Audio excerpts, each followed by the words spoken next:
وخير الهدي هدي محمد صلى الله عليه وسلم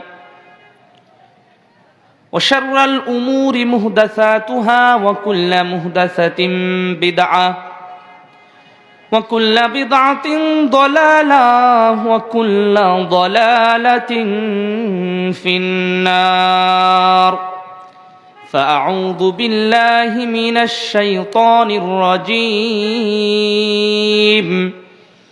بسم الله الرحمن الرحيم يا أيها الناس اتقوا ربكم الذي خلقكم من نفس واحدة وخلق منها زوجها وبث منهما رجالا كثيرا ونساء واتقوا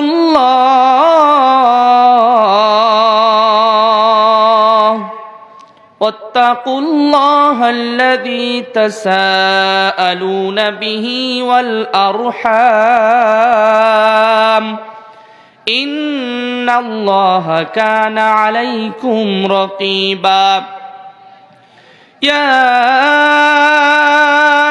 أيها الذين آمنوا اتقوا الله حق تقاته ولا تموتن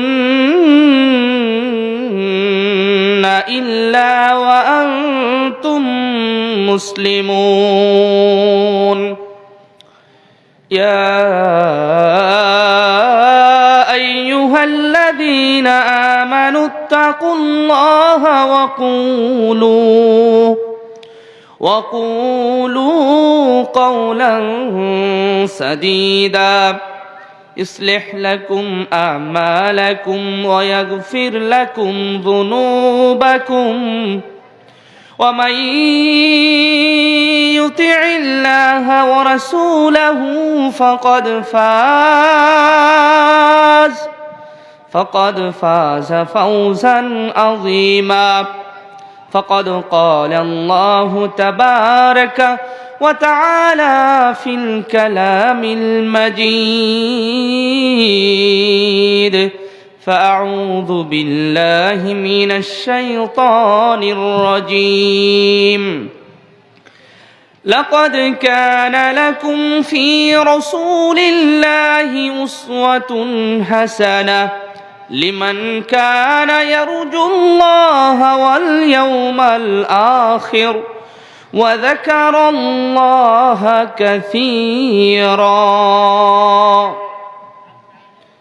وعن أبي هريرة رضي الله تعالى عنه قال قال رسول الله صلى الله عليه وسلم الدنيا سجن المؤمن وجنة الكافر رواه মুসলিম أو كما قال عليه الصلاة والسلام হরগ্রাম পূর্ব শেখপাড়া আহলে হাদিস যুব সংঘের উদ্যোগে এবং বিশেষত মসজিদ কমিটি বা দায়িত্বশীল এলাকার যুব সমাজ যুব সংঘের ভাইদের আয়োজনে সার্বিক সহযোগিতায় আজকের এই চতুর্থ বার্ষিক ইসলামী জালসার মান্যবর সভাপতি আমাদের শ্রদ্ধাভাজন ব্যক্তিত্ব চাচাজি আল্লাহ রাব্বুল আলামিন উনি সহ সকলকে যারা মুরব্বী আছেন হায়াতে তৈয়বা দান করুন আল্লাহুম্মা আমিন।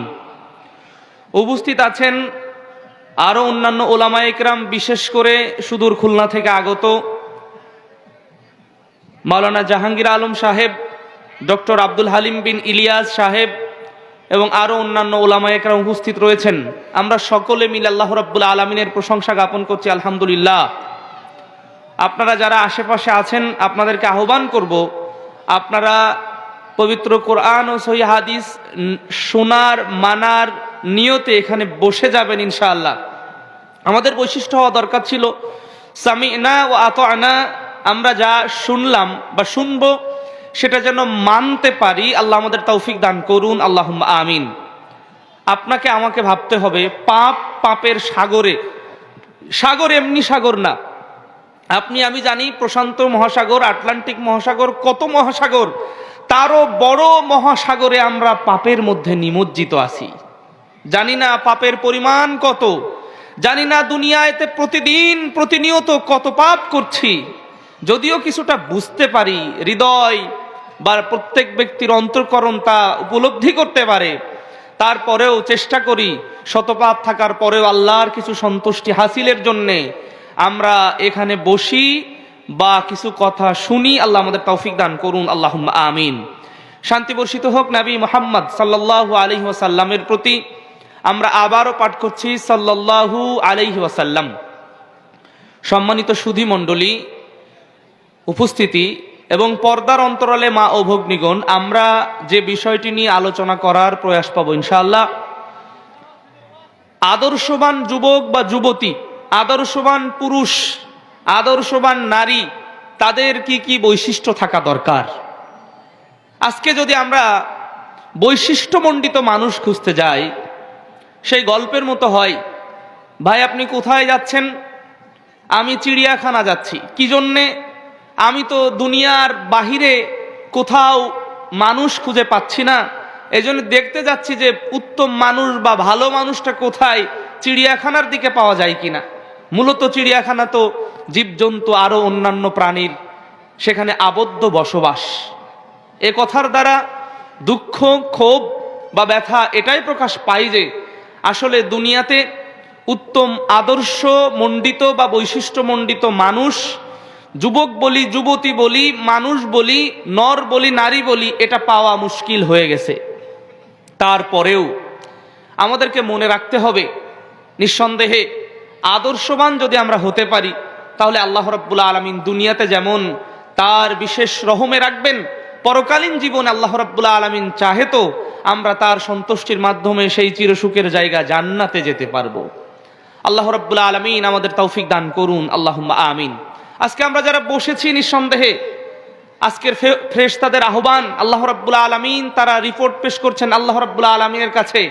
আল্লাহ, এখানে কিছু মানুষ বসা আছে, ইউহাল্লিলুনাক, তারা আপনার তাহলিল পাঠ করছে, লা ইলাহা ইল্লাল্লাহ বলছে, ওয়া ইউসাব্বিহুনাক, তারা আপনার তাসবিহ পাঠ করছে, আরো অন্যান্য বিভিন্ন বিষয় আপনার বলছে, গুণগান গুণকীর্তন করছে। তারা জান্নাতের কথা বলছে, জাহান্নামের কথা বলছে, জাহান্নাম থেকে পরিত্রাণ চাই, জান্নাত পেতে চাই, তারা আপনার কাছে ক্ষমা চাই। ফেরেশতাদেরকে আল্লাহ রাব্বুল আলামিন সাক্ষী রেখে তিনি বলবেন, শোনো, তোমাদেরকে সাক্ষী রেখে আমি বললাম, আমি তাদেরকে ক্ষমা করে দিলাম। আজকে যারা আমরা উপস্থিত হয়েছি, আল্লাহর কাছ থেকে ক্ষমা নেওয়ার মন মানসিকতা তৈরি করব এবং যতটুকু শুনবো, একটা আমলও যদি শুনি, 10টা আমলও যদি শুনি, সেটা যেন আমরা বাস্তবায়ন করতে পারি। আল্লাহ রাব্বুল আলামিন আমাদের তৌফিক দান করুন, আমিন। সম্মানিত উপস্থিতি, সুধী মণ্ডলী, আমরা যদি মানুষ হিসাবে আল্লাহ রাব্বুল আলামিন আমাদেরকে সৃষ্টি করেছেন, এটা আমরা জানি। পরকাল বলে একটা পাঠ আমাদের আছে। অতএব পরকাল সম্পর্কে যিনি বিশ্বাসী, তিনি যেমন আস্তিক বা আল্লাহর সব বিষয়কে, বিশেষ করে আল্লাহর অস্তিত্ব, আল্লাহর রুবুবিয়া, উলুহিয়া, এগুলো নিয়ে যখন বিশ্বাস করবে তখন ব্যক্তি আস্তিক তথা আল্লাহর প্রতি বিশ্বাসী হয়। এগুলোর প্রতি যদি বিশ্বাসী না হয়, তাহলে সে একদিকে কাফের হয় অথবা নাস্তিক হয়।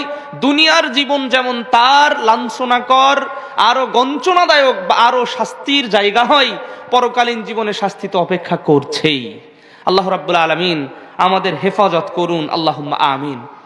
আদর্শবান ব্যক্তি যিনি হবেন, সেটা হোক পুরুষ, সেটা হোক নারী, তার প্রথম বৈশিষ্ট্য হবে তিনি পরকালকে ভয় করবেন। কারণ যেই ব্যক্তির মাঝে পরকাল নেই, যে পরকালকে ভয় করে না, আজকে যদি লক্ষ্য করুন, আমরা যদি যে কয়জন আমরা উপস্থিত হয়েছি বা আমরা যারা শুনছি, আমাদের যদি পরকাল বলে একটা জায়গা না থাকতো, যেখানে হিসাব নিকাশ দিতে হবে, হিসাব করতে হবে, হিসাব আল্লাহ রাব্বুল আলামিন নিবেন, সেটা যদি না থাকতো, তাহলে কিন্তু আমরা যাচ্ছে তাই যেভাবে সেভাবে বিচরণ করতাম। কারণ এই যখন বিচরণ করতাম, আপনিও বিচরণ করতেন, আমিও সবার উদ্দেশ্যহীনভাবে চলতাম। চলতে যে এই পৃথিবীটা একটা বিশৃঙ্খল পৃথিবী হতো। মানুষে মারামারি যতটা না আছে, তার কয়েক গুণ বাড়তো। মানুষের মাঝে শান্তি বলে কিছু থাকতো না। আল্লাহ রাব্বুল আলামিন সেজন্য পরকাল রেখেছেন। এই পরকালীন জীবনে মানুষকে পাই টু পাই, তার সব এ টু জেড বলি, টপ টু বটম বলি, সবগুলো আল্লাহ রাব্বুল আলামিন হিসাব নিবেন। সুতরাং যদি আমি আদর্শবান ব্যক্তি হতে চাই, তাহলে আমার প্রথম বৈশিষ্ট্য হবে পরকালকে ভয় করা। কাকে ভয় করা? পরকালকে ভয় করা। যদি আমি পরকালকে ভয় করি তাহলে না আপনার অধিকার নষ্ট করা, অন্যের হক নষ্ট করা, আরেকজনের উপরে জুলুম করা, আরো যত পাপ করা আমার হৃদয় কিন্তু নাড়া দিবে না। পরকালে তো আমাকে আল্লাহ রাব্বুল আলামিনের কাছে কৈফিয়ত দিতে হবে। আল্লাহ রাব্বুল আলামিনের ভাষায় আউযু বিল্লাহি মিনাশ শাইতানির রাজীম মা ইয়ালফিযু মিন কওলিন ইল্লা লাদাইহি রাকীবুন আতীদ। আল্লাহ রাব্বুল আলামিনের ভাষায় যে এখানে আমরা এমন কোনো কথা বলি না, আল্লাহ রাব্বুল আলামিন সব কিন্তু রেকর্ড করেন। কিরামান কাতিবিন ইয়ালামুনা মা তাফআলুন। আমরা ছোটবেলায় মনে করতাম যে মনে হয় এপাশে কিরামান আর এপাশে কাতিবিন, দুই পাশে বসে আছে তারা লিপিবদ্ধ করছে। না, দুজন সম্মানিত ফেরেশতা কিরামান কাতিবিন ইয়ালামুন মা তাফআলুন, আমরা যা করছি তারা অবগত, অর্থাৎ তারা সেগুলো কিন্তু নোট করছেন। এই পরকাল সম্পর্কে মানুষ এক সময় তারা বলবে যে না, আমি যত কাজ দুনিয়াতে করেছি আল্লাহ এই কাজগুলো আমার দ্বারা হয়নি, আল্লাহ আমি তো এই কাজ করিনি, আমি তো এই পাপের কাজ করিনি, আমার দ্বারা তো এই কাজ হয়নি। আল্লাহ সুবহানাহু ওয়া তাআলা সেখানে যে ব্যবস্থা রাখবেন, দুনিয়ার মানুষ একটু দলিল আদিল্লা অর্থাৎ প্রমাণ যদি না থাকে তাহলে অস্বীকার করতে শুরু করে। সিসিটিভির ফুটেজে এর আগে কিন্তু সব অস্বীকার করছে, হঠাৎ করে যখন সিসিটিভির ফুটেজ নিয়ে আসা হচ্ছে, না আসলে আমার ভুল হয়ে গেছে, মানে এতক্ষণ কিন্তু অস্বীকার করছিল। আর যখনই হাজির করেছে সিসিটিভির ফুটেজ, তাও দুনিয়ার পদ্ধতি, তাহলে আল্লাহ রাব্বুল আলামিন যেই পদ্ধতি রেখেছেন সেই পদ্ধতি আপনার আমার সামনে যখন হাজির করা হবে তখন কিন্তু আর কোনো রক্ষা রেহাই হবে না। তারপরও মানুষ কিন্তু অস্বীকার করবে, যেমনি ভাবে অস্বীকার করবে তখনই আল্লাহ রাব্বুল আলামিন মুখে মোহর মারবেন। আপনি আমি ভেবে নিয়েছি না, সেখানেও মনে হয় আরো অন্যান্য ভাবে পার হতে পারবো, যদিও সেই সমস্ত জায়গায় পার হওয়ার জন্যে বহু পদ্ধতি মানুষ রেখেছে। যেমন কোন পীর সাহেবের মুরিদ হলে আবার জাহাজে উঠতে পারলে, আবার নৌকায় উঠতে পারলে, আরো বহু যানবাহন আছে, ওই জাহাজ ওই নৌকা আরো কিছু টানতে টানতে নাকি একেবারে মিজান সিরাত সবকিছু পার করে দিবে। নাউযুবিল্লাহ মিন যালিক। না, আপনার কবরে কেউ বিদাত করতে উৎসাহিত করে এইভাবে যে আপনি বিদাত করেন, বিদাত বলছে বিদাত করেন, আপনি সমস্যা নেই, আমি দেখব, আমারটা আপনাদেরটাও আমি নেব, আমারটাও আমি নেব। নাউযুবিল্লাহ, আপনি কত বড় আপনার সাহস! আল্লাহ রাব্বুল আলামিন কোরআনের আয়াতের উল্টা আপনি কথা বললেন। আল্লাহ সুবহানাহু ওয়া তাআলার ভাষায় আউযু বিল্লাহি মিনাশ শাইতানির রাজীম ওয়ালা তাজিরু ওয়াজিরাতুন বিজরা উখরা। আল্লাহ রাব্বুল আলামিনের ভাষায় সেদিন পরকালীন জীবনে কেউ কারোর বোঝা বহন করবে না। তাহলে আপনি কি করে বলছেন যে আপনি বিদাত করেন, যা হয় অপরাধ হয় আমার উপরে আসবে? আপনি আপনার জ্বালায় আপনি পথ পাবেন না, যা সূরা আবাসার মধ্যে আল্লাহ রাব্বুল আলামিন ইয়াউমা ইয়াফিরুল মারউ মিন আখি এখানে স্পষ্ট বর্ণনা করছেন।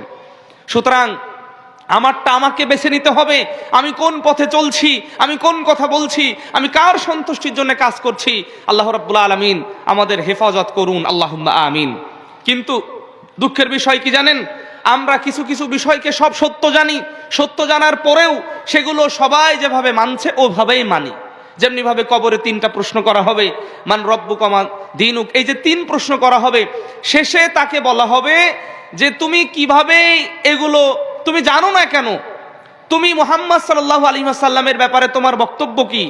তখন বলবে কুলতু আকুলু মা ইয়াকুলুন নাস আও কামা ক্বাল আলাইহিস সালাতু ওয়াসসালাম, আমি তাই বলছি, মানুষ যেভাবে বলেছে উনি মুহাম্মদ সাল্লাল্লাহু আলাইহি ওয়াসাল্লাম ছিলেন, ওনার নাকি মানতে হবে, এরকম শুনেছি। এই জাহান্নামী ব্যক্তি, তার মানে কবরের উত্তর কিন্তু সে যথাযথ দিতে পারবে না। আল্লাহ রাব্বুল আলামিন আমাদের হেফাজত করুন, আল্লাহুম্মা আমিন। এজন্যে যথাযথ আমার চরিত্র গঠন যদি আমি করতে চাই, সব থেকে বেশি যে ভয় করতে হবে আল্লাহকে, সব থেকে বেশি যে ভয় করতে হবে সেটা হচ্ছে পরকালকে। কারণ সেই জায়গায় সবকিছু আমার রেকর্ড মানুষের সামনে উপস্থাপন করা হবে, মানুষ তখন আর রক্ষা রেহাই পাবে না। আজকের দুনিয়ার প্রেক্ষাপট আপনি লক্ষ্য করেন, যে কথা আমরা আগে বলছিলাম, দুনিয়ার সামান্য সিসিটিভির ফুটেজ, একটা ছোট্ট ক্যামেরা সেখানে দিয়ে রেখেছে, রাতের অন্ধকারে কোন চোর কোন স্টাইলে কিভাবে চুরি করেছে বা ডাকাতি করেছে সব কিছু আমার আপনার সামনে হাজির হয়ে যাচ্ছে। অথচ এই ব্রেন মগজ আল্লাহ রাব্বুল আলামিন দিয়েছেন মানুষকে, মানুষের এই আল্লাহ রাব্বুল আলামিন তিনি বলছেন, ওই যে আয়াতটির মধ্যে রূহ সম্পর্কে আয়াত এসেছে, আউযু বিল্লাহি মিনাশ শাইতানির রাজিম, ইয়াসআলুনাকা আনির রূহ কুলির রূহু মিন আমরি রাব্বি ওয়া মা উতিতুম মিনাল ইলমি ইল্লা কলিলা। রূহ সম্পর্কে জিজ্ঞাসা করছে। আয়াতের শেষে আল্লাহ রাব্বুল আলামিন বলছেন যে মানুষের জ্ঞান যা দেওয়া হয়েছে একেবারে যৎ সামান্য জ্ঞান। এই যৎ সামান্য জ্ঞান দিয়ে মানুষ যদি দুনিয়ার এমন কিছু আবিষ্কার করে যা মোড়ের মাথাতে ফোকাসিং দিয়ে রাখলে, মোড়ের মাথাতে ফিট করে রাখলে সেটার দ্বারা সবকিছু দেখা যায়, রেকর্ড এক সপ্তাহ থেকে যায়, তাহলে আল্লাহ রাব্বুল আলামিন কি ধরনের রেকর্ডের ব্যবস্থা করেছেন। এখানে আরেকটা বিষয়, এই সমস্ত সিসিটিভির ফুটেজ বলি, বিমান বলি, আর যত যানবাহন বলি, আর যত যান্ত্রিক বিষয় বলি, সব কিন্তু কোরআন হাদিস গবেষণা করে। কারণ বিজ্ঞানী বুঝেছে আল্লাহ রাব্বুল আলামিন যদি এভাবেই রেকর্ড করতে পারে, তাহলে ওই ব্রেন দিয়ে দেখি তো আমরা কি করতে পারি। অথচ এই ব্রেন দিয়ে পাপের কাজ করি, অথচ এই ব্রেন দিয়ে আল্লাহর নাফরমানি করি। নিঃসন্দেহে এইগুলো সব হিসাব নিকাশ নিবেন আল্লাহ রাব্বুল আলামিন। আপনি আমি দুনিয়াকে এভাবেই চলছি, আমরা সবাই পরকালকে বিশ্বাস করি, কিন্তু নাম কাওয়াস্তে বিশ্বাস, কিন্তু পরকালে যেতে হবে, আমাকে হিসাব দিতে হবে, আমার সব হিসাব নিকাশ পাই টু পাই একেবারে দিতে হবে। এই হিসাবটা যদি অন্তরে থাকতো, আমার পাপ অনেক কমে যেত, আমার জুলুম অনেক কমে যেত, আমার বেপরদাহীনতা অনেক কমে যেত, আমার হারাম খাওয়া অনেক কমে যেত। আমি সব জায়গা থেকে সারেন্ডার হয়ে আল্লাহ রাব্বুল আলামিনের কাছে আত্মসমর্পণ করতাম। আল্লাহ রাব্বুল আলামিন আমাদের হেফাজত করুন, আল্লাহুম্মা আমিন। তাহলে আদর্শবান ব্যক্তি হতে গেলে আমাদের সর্বপ্রথম যে বিষয়টা, আল্লাহ এবং পরকালকে ভয় করতে হবে। আমরা কয়েকটা গুণের কথা বলবো, কিন্তু আদর্শবান হতে গেলে অবশ্যই আল্লাহ রাব্বুল আলামিন এবং পরকালকে কি করতে হবে, ভয় করতে হবে। বিশেষ করে যুবক ভাইদের উদ্দেশ্যে আমাদের আজকে নসিহা, আল্লাহ রাব্বুল আলামিন আমাদের হেফাজত করুন, আল্লাহুম্মা আমিন। কারণ আমরা যদি লক্ষ্য করি, নিঃসন্দেহে আমাদের এই ছোট্ট হায়াত হঠাৎ করে কখন নিববে, কখন হঠাৎ করে যেতে হবে, এটা কিন্তু কেউ আমরা জানি না, কেউ ভাবিও না, চিন্তাও করি না। এজন্যই সাহাবায়ে কেরাম বারবার জিজ্ঞাসা করতেন, ইয়া রাসূলুল্লাহ সাল্লাল্লাহু আলাইহি ওয়াসাল্লাম, পরকালে কি হবে, পরকালে আমরা নাজাত পাবো তো? আপনি এমন কিছু আমলের কথা বলুন হে আল্লাহর নবী সাল্লাল্লাহু আলাইহি ওয়াসাল্লাম, যে আমলটা করলে আমি পরকালে মুক্তি পেতে পারি। আমার আপনার উচিত হবে আল্লাহকে ভয় করা। আল্লাহ সুবহানাহু ওয়া তাআলা আমাদের তাকে যথাযথ ভয় করার তৌফিক দান করুন, আমিন। আমরা একটা আয়াত আমরা জানি, ওই সূরা দুহার মধ্যে শেষের যে আয়াতটি আল্লাহ রাব্বুল আলামিন তিনি বলছেন, ফামাইয়ামাল মিসকালা যাররাতিন খায়রাই ইয়ারাহ ওয়া মাইয়ামাল মিসকালা যাররাতিন শাররাই ইয়ারা। প্রিয় গ্রামবাসী, প্রিয় ভাই, মা ও বোন, এই আয়াতটি যদি আমার আপনার সামনে থাকে, তাহলে পাপ করতে গেলে অন্তর কাঁপার কথা। আপনি আমি সরিষা দেখেছি, সরিষার দানা দেখেছি, নিঃসন্দেহে সেটা সরিষা অনেক ছোট্ট। এই সরিষাকে যদি আপনি 100 খণ্ড করেন, এই সরিষাকে যদি আপনি 50টি খণ্ড করেন, নিঃসন্দেহে এই খণ্ডের কোনো আকার এগুলো পাওয়া যাবে না, এগুলো ওই অনুবীক্ষণ যন্ত্র দিয়ে ছাড়া দেখার সুযোগ নেই। আল্লাহ রাব্বুল আলামিন অথচ বলছেন, ফামাইয়ামাল মিসকালা যাররাতিন খায়রাই ইয়ারা ওয়া মাইয়ামাল মিসকালা যাররাতিন শাররাই ইয়ারা। অনুপরিমাণ ভালো আমল করবা বান্দা, আমি সেটা দেখাবো, অনুপরিমাণ বদ আমল করবা, পাপের কাজ করবা, সেটা আমি দেখাবো। এই আয়াতটিও যদি আমাদের স্মরণে আজকের এই প্রোগ্রাম থেকে এটাও মেসেজ দিয়ে যেতে পারি, তাহলে আজকের এই প্রোগ্রাম বা আজকের এই আলোচনা আমাদের জন্য সফল এবং সার্থক হবে। আল্লাহ রাব্বুল আলামিন আমাদের হেফাজত করুন, আল্লাহুম্মা আমিন। আল্লাহ নবী সাল্লাল্লাহু আলাইহি ওয়াসাল্লাম পরকালীন জীবনের কথা যদি আমরা বলি, পরকালীন জীবনে মানুষ আসলে রক্ষা রেহাই পাবে না। যদি কিয়ামতের ময়দানের কথা বলি, সেখানে কেউ কারোর বা কপাল, কারোর বা নাক, কারো বা বুক, কারো বা হাঁটু, এইভাবে মানুষ সে আযাবের মধ্যে থাকবে। কিন্তু আল্লাহ রাব্বুল আলামিন যাদের চরিত্র ভালো, যারা উত্তম চরিত্র ধারণ করেছে পৃথিবীতে, আল্লাহ রাব্বুল আলামিন তাদেরকে একটা বিশেষ ব্যবস্থায় রাখবেন। সেই আশা নিয়ে আমাদেরকে আল্লাহ রাব্বুল আলামিন ভালো কাজ করার, বিশেষ করে চরিত্র ঠিক করতে গেলে প্রথম কথা আমরা বললাম আল্লাহ এবং পরকালকে ভয় করা। আল্লাহ সবকিছু দেখছেন, পরকালে আল্লাহ রাব্বুল আলামিন সবকিছু হিসাব নিকাশ নেবেন। এতটুকু যদি মেসেজ নিতে পারি, আমি অনেকটাই ভালো হয়ে যাব ইনশাআল্লাহ। আল্লাহ রাব্বুল আলামিন আমাদের হেফাজত করুন, আল্লাহুম্মা আমিন। যথাসাধ্য ভালো কাজ করা। কেন? আপনি নবী সাল্লাল্লাহু আলাইহি ওয়াসাল্লাম তিনি বলছেন যে ইগতানিম খামসান ক্বাবলা খামসিন, 5টি বিষয় আসার পূর্বে তোমরা 5টি বিষয়কে মূল্যায়ন করো, গনিমত মনে করো। এমনি এখন আছে তখন আর নাই। আমি সুস্থ আছি, সুস্থ অবস্থায় কিছু ইবাদত করি। আমি যৌবনকাল পেয়েছি, যৌবনকাল পাওয়ার পরে দেখেন না আপনি, আমি চিন্তা করলে এই তো কিছুদিন পূর্বে যুবক ছিলাম, আবার এখন বৃদ্ধ হয়ে গেছি। এই তো ছোট্টকাল ছিল। নবী সাল্লাল্লাহু আলাইহি ওয়াসাল্লাম বলছেন যে কিয়ামতের ইন্না মিন আশরাতিস সাআহ, কিয়ামতের আরেকটা আলামত হচ্ছে আইয়াতাকারাবাজ জামান, জামানা নিকটবর্তী হবে, সময় নিকটবর্তী হবে। কিভাবে সময় নিকটবর্তী হয়েছে? ওয়ায়াকুনুশ শাহরু কাস-সানা ওয়াস-সানাতু কাশ-শাহর আও কামা ক্বাল আলাইহিস সালাতু ওয়াস-সালাম, ইয়াকুনুস সানাতু কাশ-শাহর আও কামা ক্বাল, আল্লাহ রাব্বুল আলামিন বলছেন বছর যাবে মাসের মতো। ওয়াতাকুনুস সানাতু কাশ-শাহর, শাহর মানে মাস, সানা মানে বছর, একটা বছর যাবে মাস। এই তো বছর পড়েছিল, দেখেন আজকে ডিসেম্বর মাসের কত তারিখ? 24 তারিখ। বছর তো একটু পরেই 25, তারপরে 26, এভাবে যেতে যেতে দেখবেন হঠাৎ করে আমার আপনার বার্ধক্য এসে গেছে, যৌবনকাল শেষ। এই যৌবনকালে আমি আপনি কতটুকু কি করতে পেরেছি এটা আল্লাহ রাব্বুল আলামিন হিসাব নেবেন। তার পূর্বে যদি আমি আল্লাহর কাছে সারেন্ডার হয়ে যাই, আল্লাহ রাব্বুল আলামিন হয়তো বা ক্ষমা করতে পারেন।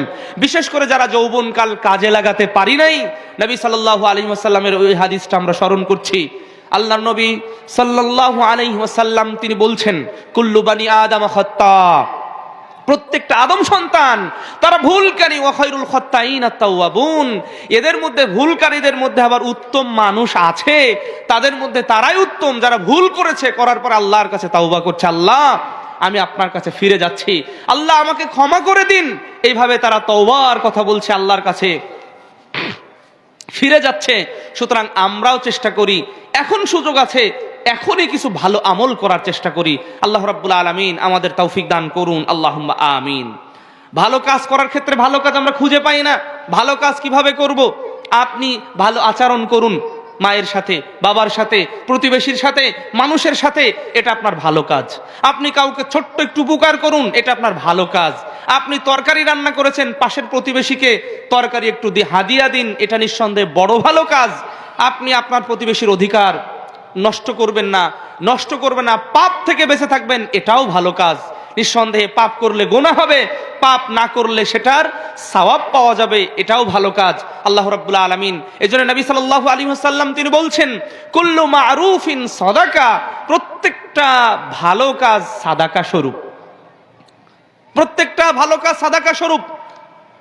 সাহাবীরা নবী সাল্লাল্লাহু আলাইহি ওয়াসাল্লামকে অভিযোগ পেশ করছেন, বিশেষ করে যারা মক্কা থেকে মদিনায় গেছেন, মদিনায় যারা মুহাজির আনসার যারা আছেন, তাদের অর্থ বা টাকা পয়সা তুলনামূলক তাদের থেকে ভালোই হবে স্বাভাবিক, ঘর বাড়ি ব্যবসা বাণিজ্য সব ছেড়ে দিয়ে এসেছেন।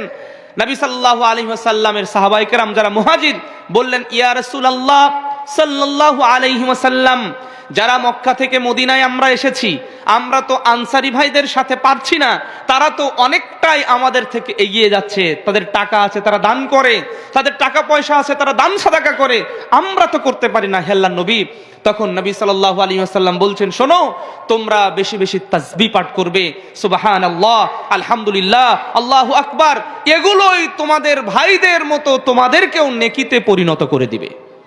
যার টাকা আছে সে টাকা দান করবে, যার টাকা নাই সে সুবহানাল্লাহ আলহামদুলিল্লাহ বলবে, মানুষের উপকার করবে, মানুষের সাথে হেসে মুখে কথা বলবে। এই হেসে মুখে কথা বলাটাও সাদাকা স্বরূপ। এই জন্য নবী সাল্লাল্লাহু আলাইহি ওয়াসাল্লাম বলছেন যে কুল্লু মারুফিন সাদাকা, আমাদের যাদের টাকা আছে দান সাদাকা করি না, ভালো কাজ করলেও ওরকম সওয়াব পাওয়া যাবে। আল্লাহ রাব্বুল আলামিন আমাদের ভালো কাজ করার তৌফিক দান করুন, আল্লাহুম্মা আমিন। আমরা তৃতীয় বৈশিষ্ট্যের কথা যেটা বলবো সেটা হচ্ছে উত্তম চরিত্র গঠন করা। কেমন গুরুত্বপূর্ণ? আল্লাহ নবী সাল্লাল্লাহু আলাইহি ওয়াসাল্লামের সাহাবী আবু হুরায়রা রাদিয়াল্লাহু তাআলা আনহু থেকে বর্ণিত এই হাদিসটি, তিরমিজির মধ্যে হাদিস এসেছে।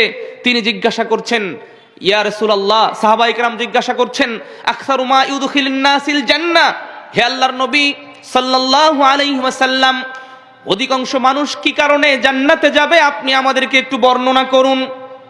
ইয়া রাসূলুল্লাহ সাল্লাল্লাহু আলাইহি ওয়াসাল্লাম, আকসারু মা ইউদখিলুন নাসাল জান্নাহ, অধিকাংশ মানুষ কি কারণে জান্নাতে যাবে আপনি আমাদেরকে একটু বর্ণনা করুন। নবী সাল্লাল্লাহু আলাইহি ওয়াসাল্লাম সেখানে যেই বিষয়টি উল্লেখ করলেন সেটা হচ্ছে হুসনুল খুলক, অর্থাৎ চরিত্রবান।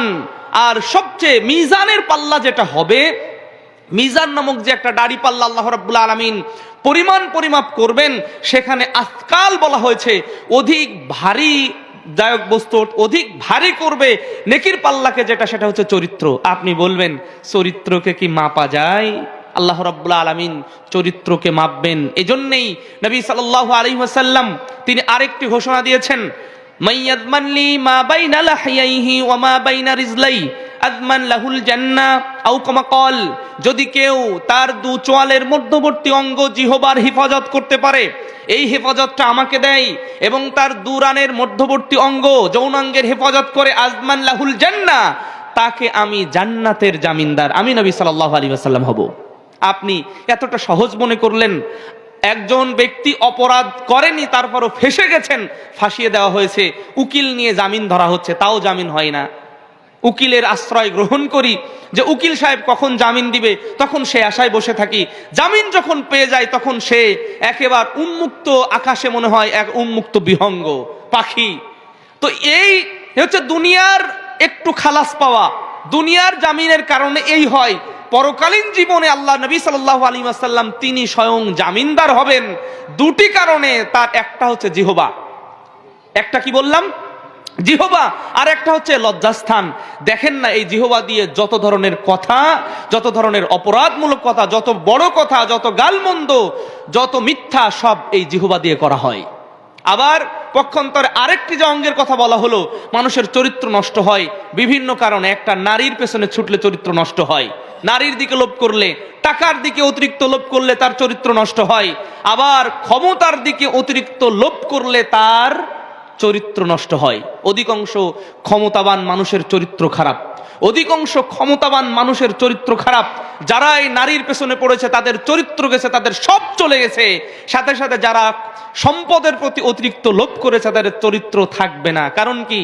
সে তো চাইবে আমি যে কোনো ভাবেই কি করব, আমি আমার সম্পদ উপার্জন করব, আমার ওটাই চাই, আমাকে যেতেই হবে ওখানে। আজকে সমাজের দিকে লক্ষ্য করলে দেখেন, ওই পর্যন্ত যেতে কয়টাকে মারা লাগে, কয়টাকে জেলে দেওয়া লাগে, কয়টার নামে মিথ্যা মামলা দেওয়া লাগে, সব করব, কিন্তু ওই আসনে আমাকে বসতে হবে। এটা হচ্ছে মানুষের চরিত্র। এই চরিত্র থেকে আমাদের ফিরে আসতে হবে। এজন্যে নবী সাল্লাল্লাহু আলাইহি ওয়াসাল্লামের আদর্শ কখনো এমন ছিল না।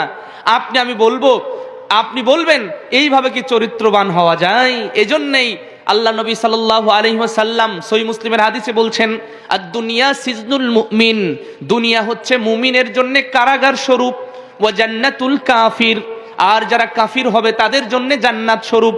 কেন এই কথা বললেন? এ কথার পেছনে কারণ আছে। কারণ আপনি পথ দিয়ে চলবেন, আপনি প্রকৃত মুমিন হলে, প্রকৃত মুসলিম হলে আপনার চোখকে ডিরেক্ট আপনি ফেলতে পারবেন না।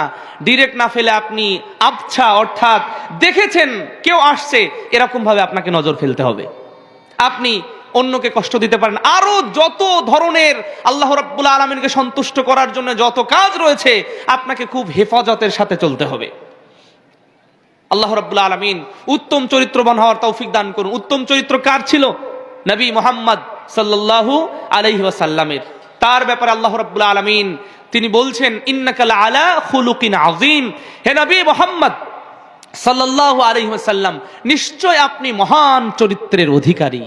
আল্লাহ রাব্বুল আলামিনের সেই নবী সাল্লাল্লাহু আলাইহি ওয়াসাল্লামের উত্তম চরিত্র ছিল, তিনি আল আমিন ছিলেন। অথচ আজকে যদি আমরা আল আমিন খুঁজি, সারা বাংলাদেশে আল আমিন খুঁজে পাওয়া মুশকিল। অনেকের নাম আল আমিন আছে, কিন্তু উনি আল কাযিব মানে মিথ্যা, মহামিথ্যাবাদী, কাযযাব, মহামিথ্যুক। সুতরাং আল আমিন পাওয়াও কিন্তু বর্তমান মুশকিল। অনেকেই বলে, না দুইটা কথা বললাম, মিথ্যা কথা বলে আমি তো পার তো পেয়েছি। অথচ আপনি এমন কথা বলেছেন যেটা হচ্ছে সব পাপের মূলও মিথ্যা, সব পাপের মূল বলা যায়। কারণ কি? আপনি মিথ্যা কথা দিয়ে সবকিছু ঢাকতে পারেন, সব অপরাধ করতে পারেন, যা দেশে দেশে কালে কালে ঘটছে। অথচ আল্লাহ নবী সাল্লাল্লাহু আলাইহি ওয়াসাল্লামের আদর্শ ছিল, তারই আদর্শ আমাদেরকে ধারণ করতে হবে। আল্লাহ রাব্বুল আলামিন আমাদের তৌফিক দান করুন, আল্লাহুম্মা আমিন। এজন্যই আল্লাহ রাব্বুল আলামিনের ভাষায়, আল্লাহ সুবহানাহু ওয়া তাআলার ভাষায় তিনি আল্লাহ নবী সাল্লাল্লাহু আলাইহি ওয়াসাল্লামের আদর্শ, তার চরিত্রে চরিত্রবান হওয়ার জন্য আমাদেরকে এ কথাই বলেছেন। কি কথা? নিঃসন্দেহে আমরা এই আয়াতটিও জানি, কিন্তু আয়াতের একটা সারমর্ম রয়েছে এই, লাকাদ কানা লাকুম ফি রাসূলিল্লাহি উসওয়াতুন হাসানা লিমান কানা ইয়ারজুল্লাহা ওয়াল ইয়াউমাল আখির ওয়া যাকারাল্লাহা কাসীরা। লাকাদ কানা লাকুম, এখানে রাসূলের উত্তম আদর্শ তারাই ধারণ করবে, তাদেরকে বলছেন আল্লাহ রাব্বুল আলামিন যে যাদের নবী সাল্লাল্লাহু আলাইহি ওয়াসাল্লামের উত্তম চরিত্র, নিঃসন্দেহে তোমাদের উত্তম চরিত্র গঠন করতে চাও তাহলে নবী সাল্লাল্লাহু আলাইহি ওয়াসাল্লামের দিকে লক্ষ্য করো। আর তারাই লক্ষ্য করবে যারা আল্লাহ রাব্বুল আলামিনকে অধিক স্মরণ করতে চায়, যারা পরকালকে ভয় করে। পরকালকে ভয় করেন এরকম কেউ কি আছি আমরা এখানে? না। সুতরাং নবী সাল্লাল্লাহু আলাইহি ওয়াসাল্লামের আদর্শে আদর্শবান হতে হবে। আল্লাহ রাব্বুল আলামিন আমাদের হেফাজত করুন, আল্লাহুম্মা আমিন।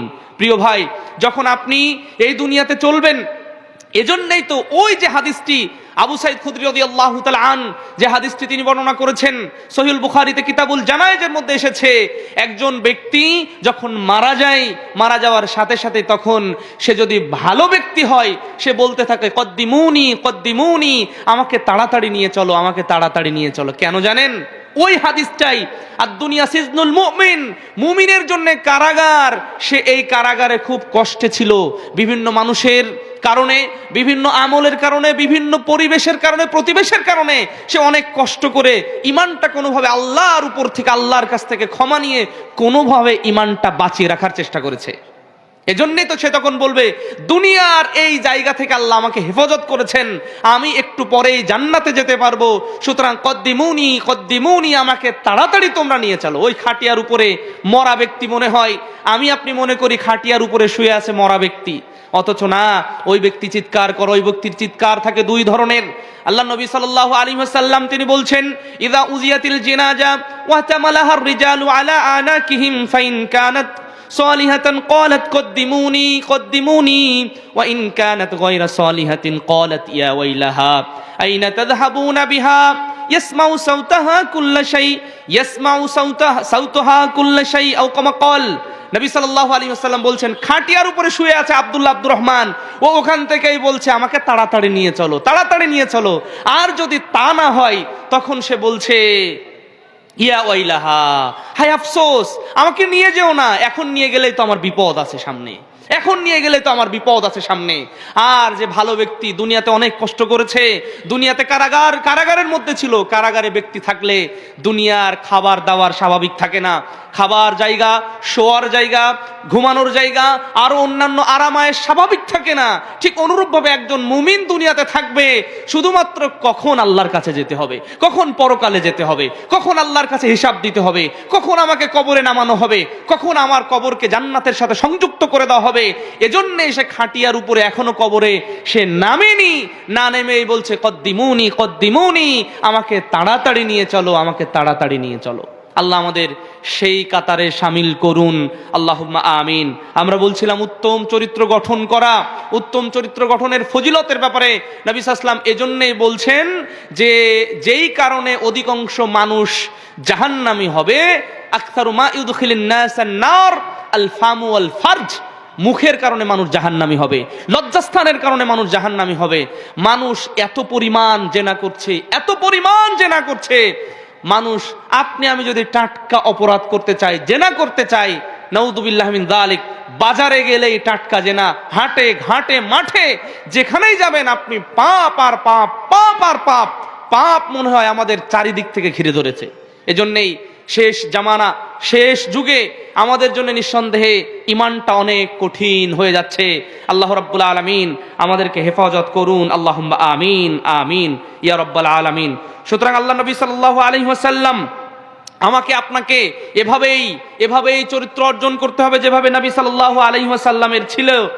আর তারপরের আরেকটা বৈশিষ্ট্য, যেটা চতুর্থ নম্বর বৈশিষ্ট্য, যদি আমরা উত্তম মানুষ হতে চাই, আমরা যদি উত্তম চরিত্রবান হতে চাই, যদি আমরা আমাদের মিজানের পাল্লাতে আমাদের চরিত্রটা পরিমাণ হবে, সেই কারণে আমরা জান্নাতি যাব, তার চতুর্থ বিষয় যেটা, আমাদেরকে ব্যভিচার থেকে বেঁচে থাকতে হবে।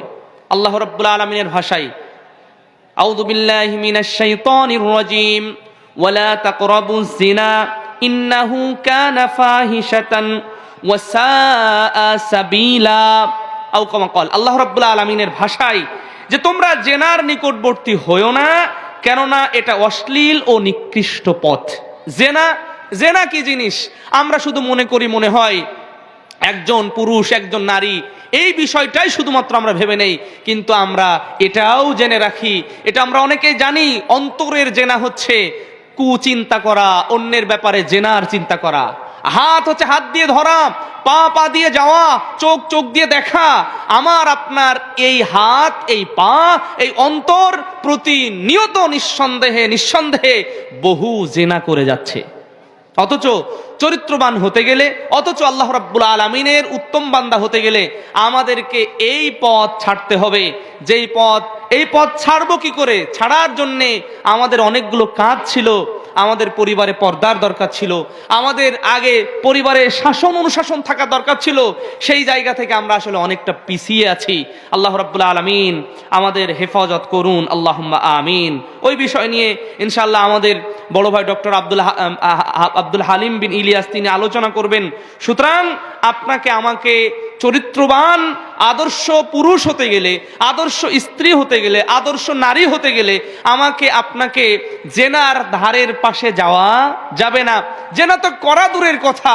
আজকে যদি নবী সাল্লাল্লাহু আলাইহি ওয়াসাল্লামের সেই যুগের মানে কোরআনের বিধান এবং হাদিসের বিধান যদি রজম করা, বিবাহিত পুরুষ এবং নারী জেনাকার এবং জেনাকারিনী জেনা করেছে, তাদের শাস্তি হচ্ছে পুঁতে তারপরে রজম করতে হবে। অর্থাৎ রজম মানে পাথর নিক্ষেপ করে মারতে হবে।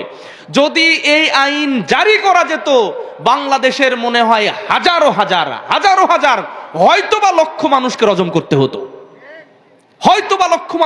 করতে হতো, এই জায়গায় আমাদের ফিরে আসতে হবে। আল্লাহ এদেশে আবারও ইসলামী খেলাফত দান করুন, আল্লাহুম্মা আমিন। বিশ্বের বুকে আবারও দিবেন, তবে সে অনুযায়ী কাজ করতে হবে। কাজ কি? আমাদেরকে আগে নিজে চরিত্রবান হতে হবে। আমি নিজে ঠিক নাই, আর এক জায়গা ঠিক করব, এর নাম কিন্তু ইসলামী খেলাফত নয়। আল্লাহ রাব্বুল আলামিন সঠিক বোঝার তৌফিক আল্লাহ আমাদেরকে দান করুন, আল্লাহুম্মা আমিন আমিন ইয়া রাব্বুল আলামিন।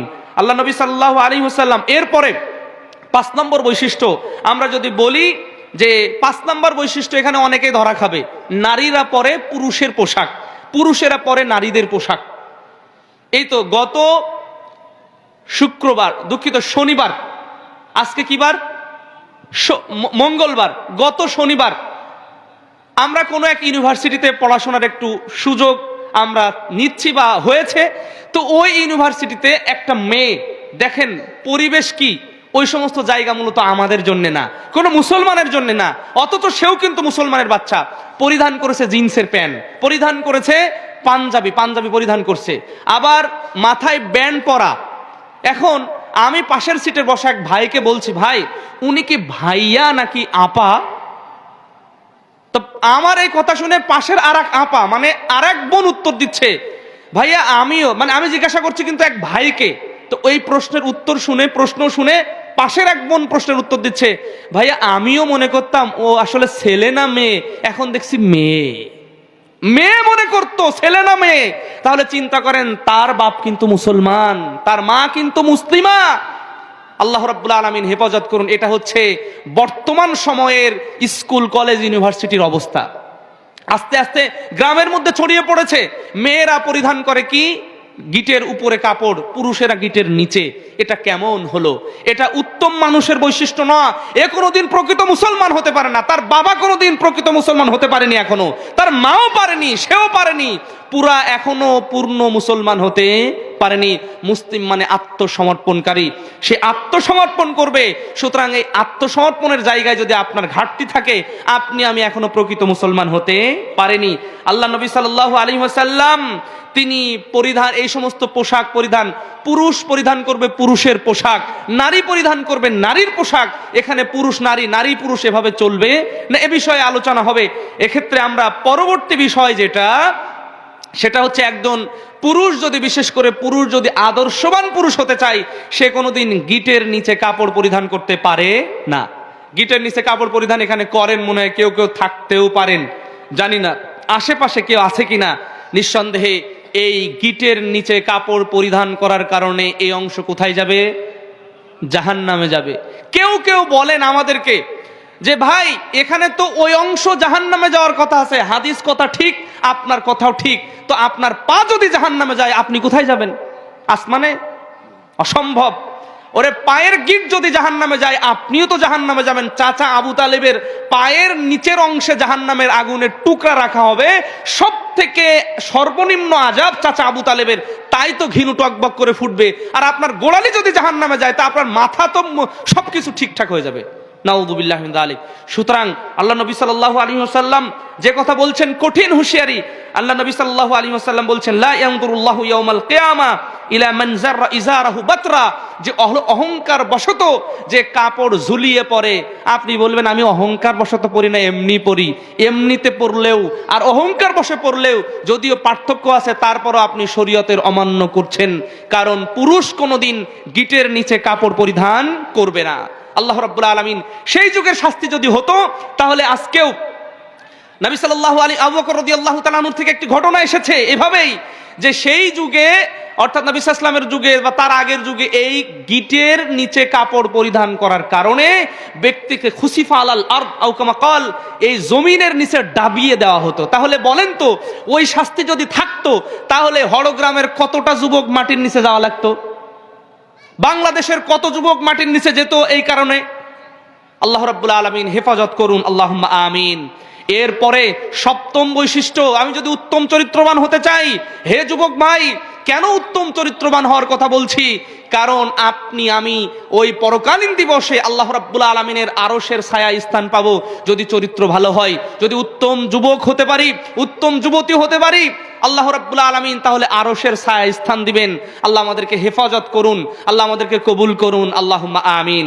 যদি আমরা এটা করতে চাই, এখানে আরেকটা যেটা বিষয় ছাড়তে হবে, কোনোদিন গান বাজনা বা বাদ্যযন্ত্র সবকিছু পরিহার করতে হবে। এই তো কয়েকদিন পরে কি আসবে জানেন? খ্রিস্টান কালচারের কি 31st নাইট। এটা কি কোনো মুসলমানের উৎসব? এটা কি কোনো হিন্দুর উৎসব? এটা কি কোনো খ্রিস্টানের উৎসব? মানুষ যদি হয়, কোনো মানুষের উৎসব হতে পারে না, মুসলমান তো দূরের কথা। অথচ কিন্তু আশেপাশের গ্রামের মানুষের এগুলো ঢাকঢোল বাজাবে, আপনার সন্তান, আপনার ভাই, আমার প্রতিবেশী, আমার ভাই, তারা বাজাবে। সাধ্যমতো আমাকে আপনাকে চেষ্টা করতে হবে এগুলো প্রতিহত করা। আল্লাহ রাব্বুল আলামিন আমাদের হেফাজত করুন। আল্লাহ রাব্বুল আলামিনের ভাষায় ওমিনান নাসি মান ইয়াশতারি লাহুল হাদিস লিইউদিল্লা আন সাবিলিল্লাহ বিগাইরি ইলম।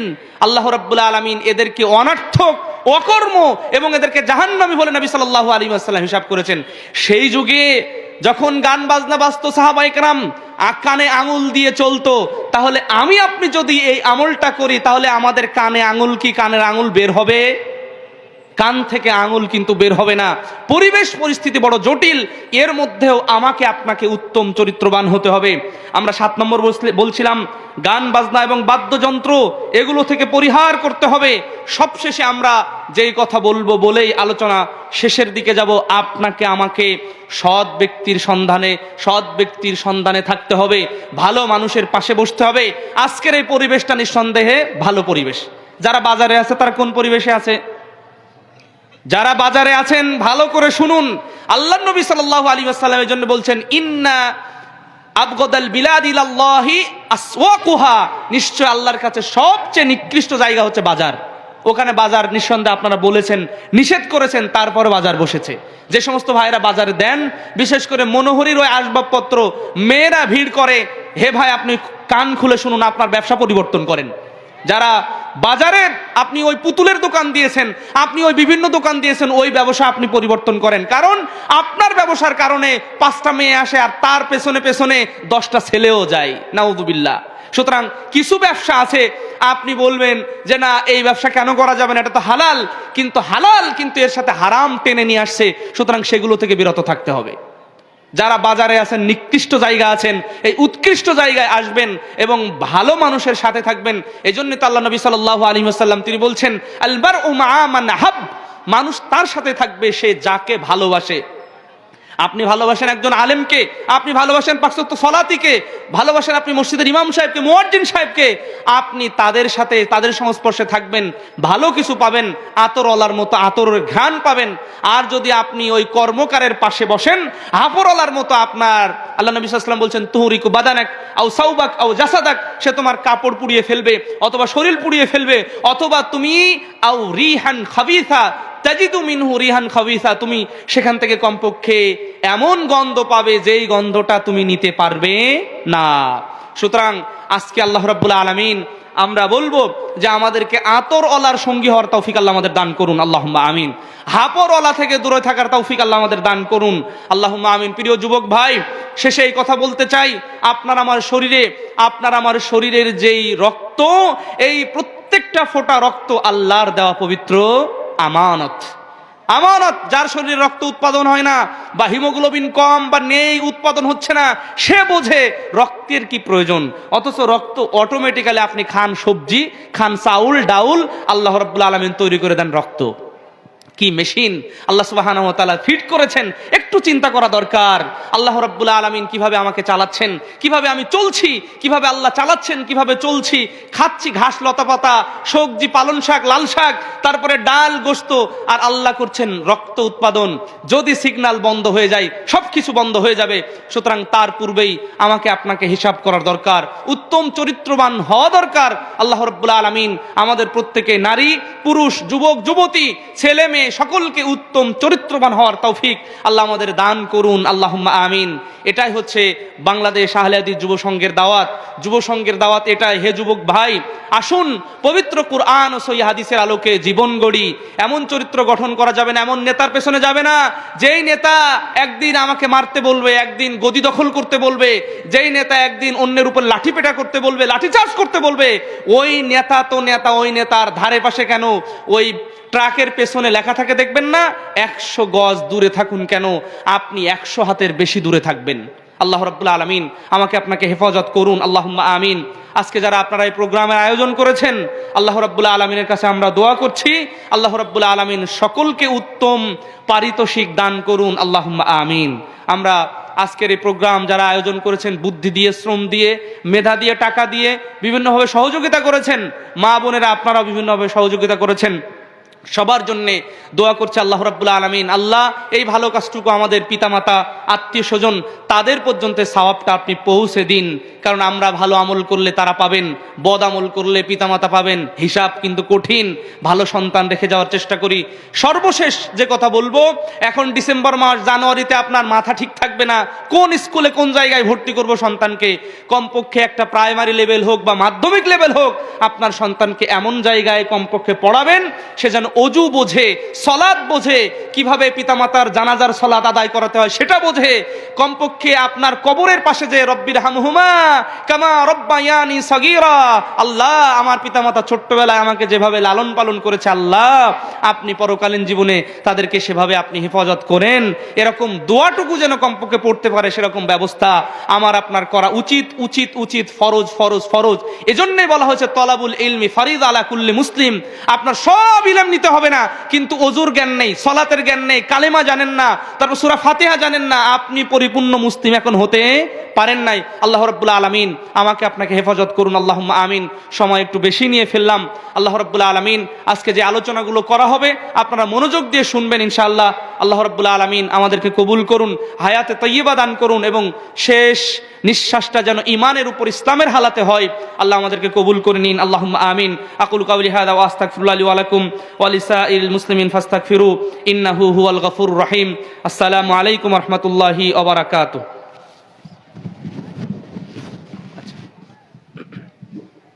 মারহাবা।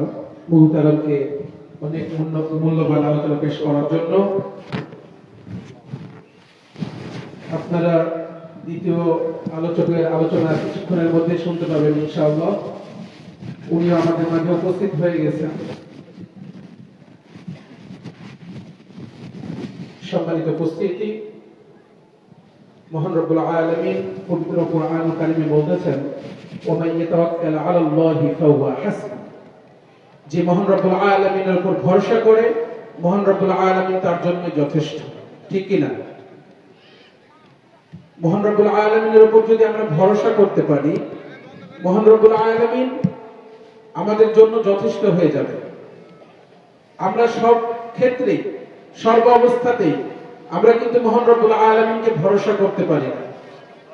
আমরা ভরসা করি বাবা মার উপরে, আমরা ভরসা করি বিভিন্ন মানুষের উপরে, কিন্তু আমাদের ভরসা করার দরকার হচ্ছে কার উপর? মহান রব্বুল আলামিনের উপর। মহান রব্বুল আলামিন আমাদের সকলকেই মহান রব্বুল আলামিনের উপর ভরসা করার তৌফিক দান করুক। সকল বলেন আমিন। সম্মানিত উপস্থিতি, আসসালামু আলাইকুম। সম্মানিত উপস্থিতি, আলহামদুলিল্লাহ যে আমরা গুরুত্বপূর্ণ কুরআন মাজিদ এবং হাদিস থেকে আলোচনা শুনছি। আমাদের কিছু প্রজেক্টরের সমস্যা, আমরা এটা বললাম, তারপরেও হয়তো সমাধান এই মুহূর্তে তারা করতে পারবে না। তো পরবর্তী হয়তো এর জন্য আন্তরিকভাবে জালসা উদ্যোগ যারা নিয়েছেন যুব সংঘের কমিটির তরফ থেকে আন্তরিকভাবে আমরা দুঃখ প্রকাশ করছি। দ্বিতীয়ত, আমরা পুরুষরা এখনো বাইরে ঘোরাফেরা করছে অনেকেই। আপনারা এখানে গুরুত্বপূর্ণ আলোচনা সত্ত্বেও এখনো অনেকেই বাইরে দোকানে এখানে সেখানে ঘোরাফেরা করেন না। জালসার ইসলামী সম্মেলনের মঞ্চে প্যান্ডেলে এসে উপস্থিত হওয়ার জন্য আমি বিনীতভাবে অনুরোধ করছি। আর মেয়েদের, আমরা ছেলেরা দেখেন উপস্থিতি অনেক কম, মেয়েরা এখনই জায়গা তাদের দেওয়া। আমি শামীমকে কমিটিকে বললাম যে তোমরা জায়গার ব্যবস্থা করো, তাদের উপস্থিতি আলহামদুলিল্লাহ খুবই ভালো। যা হোক, মেয়েরা যে ইসলামের প্রতি দিন দিন আকৃষ্ট হচ্ছে, ইসলামী সম্মেলনগুলোতে উপস্থিত হচ্ছে, এর জন্য আমরা তাদেরকে ধন্যবাদ জানাই। যা হোক, আমাদের দ্বিতীয় বক্তা উপস্থিত, এই পর্যায়ে আলোচনা রাখবেন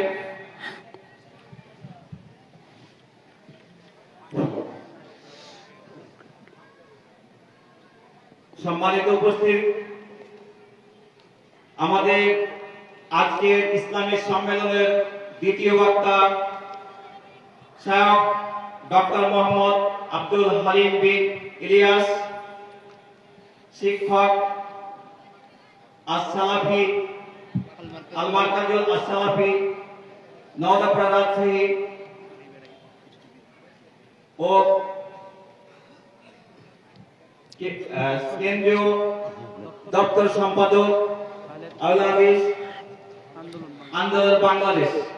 আমি শায়খ ডক্টর মোহাম্মদ আব্দুল হালিম বিন ইলিয়াসকে ওনার মূল্যবান বক্তব্য আলোচনা করার জন্য বিনীত অনুরোধ করছি। আসসালামু আলাইকুম।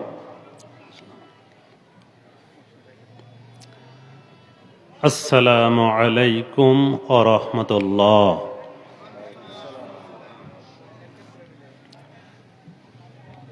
ইন্নাল হামদুলিল্লাহ নাহমাদুহু ওয়া নাস্তাঈনুহু মান ইয়াহদিহিল্লাহু ফালা মুদিল্লা লাহু ওয়া মান ইউদ্লিল ফালা হাদিয়া লাহু وأشهد أن لا إله إلا الله وحده لا شريك له وأشهد أن محمدا عبده ورسوله أما بعد فأعوذ بالله من الشيطان الرجيم ومن آياته أن خلق لكم من أنفسكم أزواجا لتسكنوا إليها وجعل بينكم مودة ورحمة إن في ذلك لآيات لقوم يتفكرون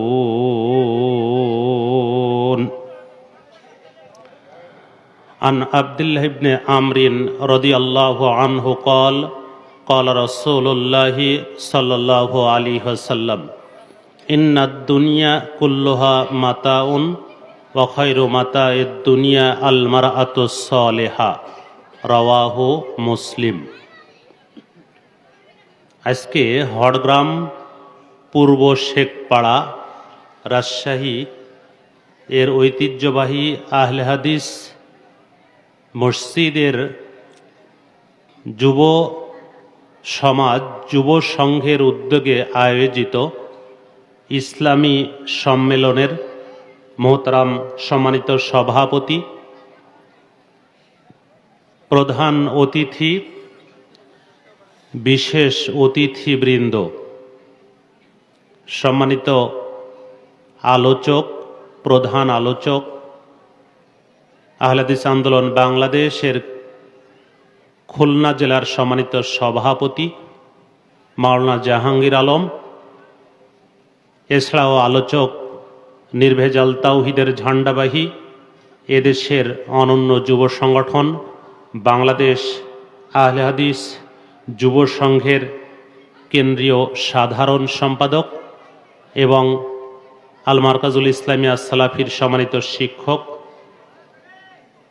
মাওলানা ফাইসাল মাহমুদ সহ সম্মানিত সুধী মণ্ডলী এবং পর্দার আলের মা ও বোনেরা, আমরা আল্লাহ রাব্বুল আলামিনের অশেষ শুকরিয়া আদায় করি যিনি সুন্দর আবহাওয়ার মধ্যে আমাদেরকে এই দিনই বৈঠকে বসার তৌফিক দান করেছেন।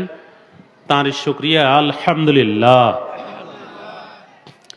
অতঃপর সালাত ও সালাম বর্ষিত হোক শেষ নবী মুহাম্মদুর রাসূলুল্লাহ সাল্লাল্লাহু আলাইহি ওয়াসাল্লাম এর প্রতি। সম্মানিত সুধীমণ্ডলী, আপনাদের সম্মুখে সূরাতুর রুম থেকে 21 নম্বর একটি আয়াত তেলাওয়াত করেছি এবং সহিহ মুসলিম থেকে একটি সংক্ষিপ্ত হাদিস পাঠ করেছি। এই কোরআন মাজিদের আয়াত ও হাদিসকে সম্মুখে রেখে সংক্ষিপ্তভাবে আলোচনা রাখব। আদর্শ সমাজ গঠনে, পরিবার গঠনে নারী সমাজ বিশেষ করে মায়েদের ভূমিকা, দায়িত্ব, কর্তব্য সম্পর্কে।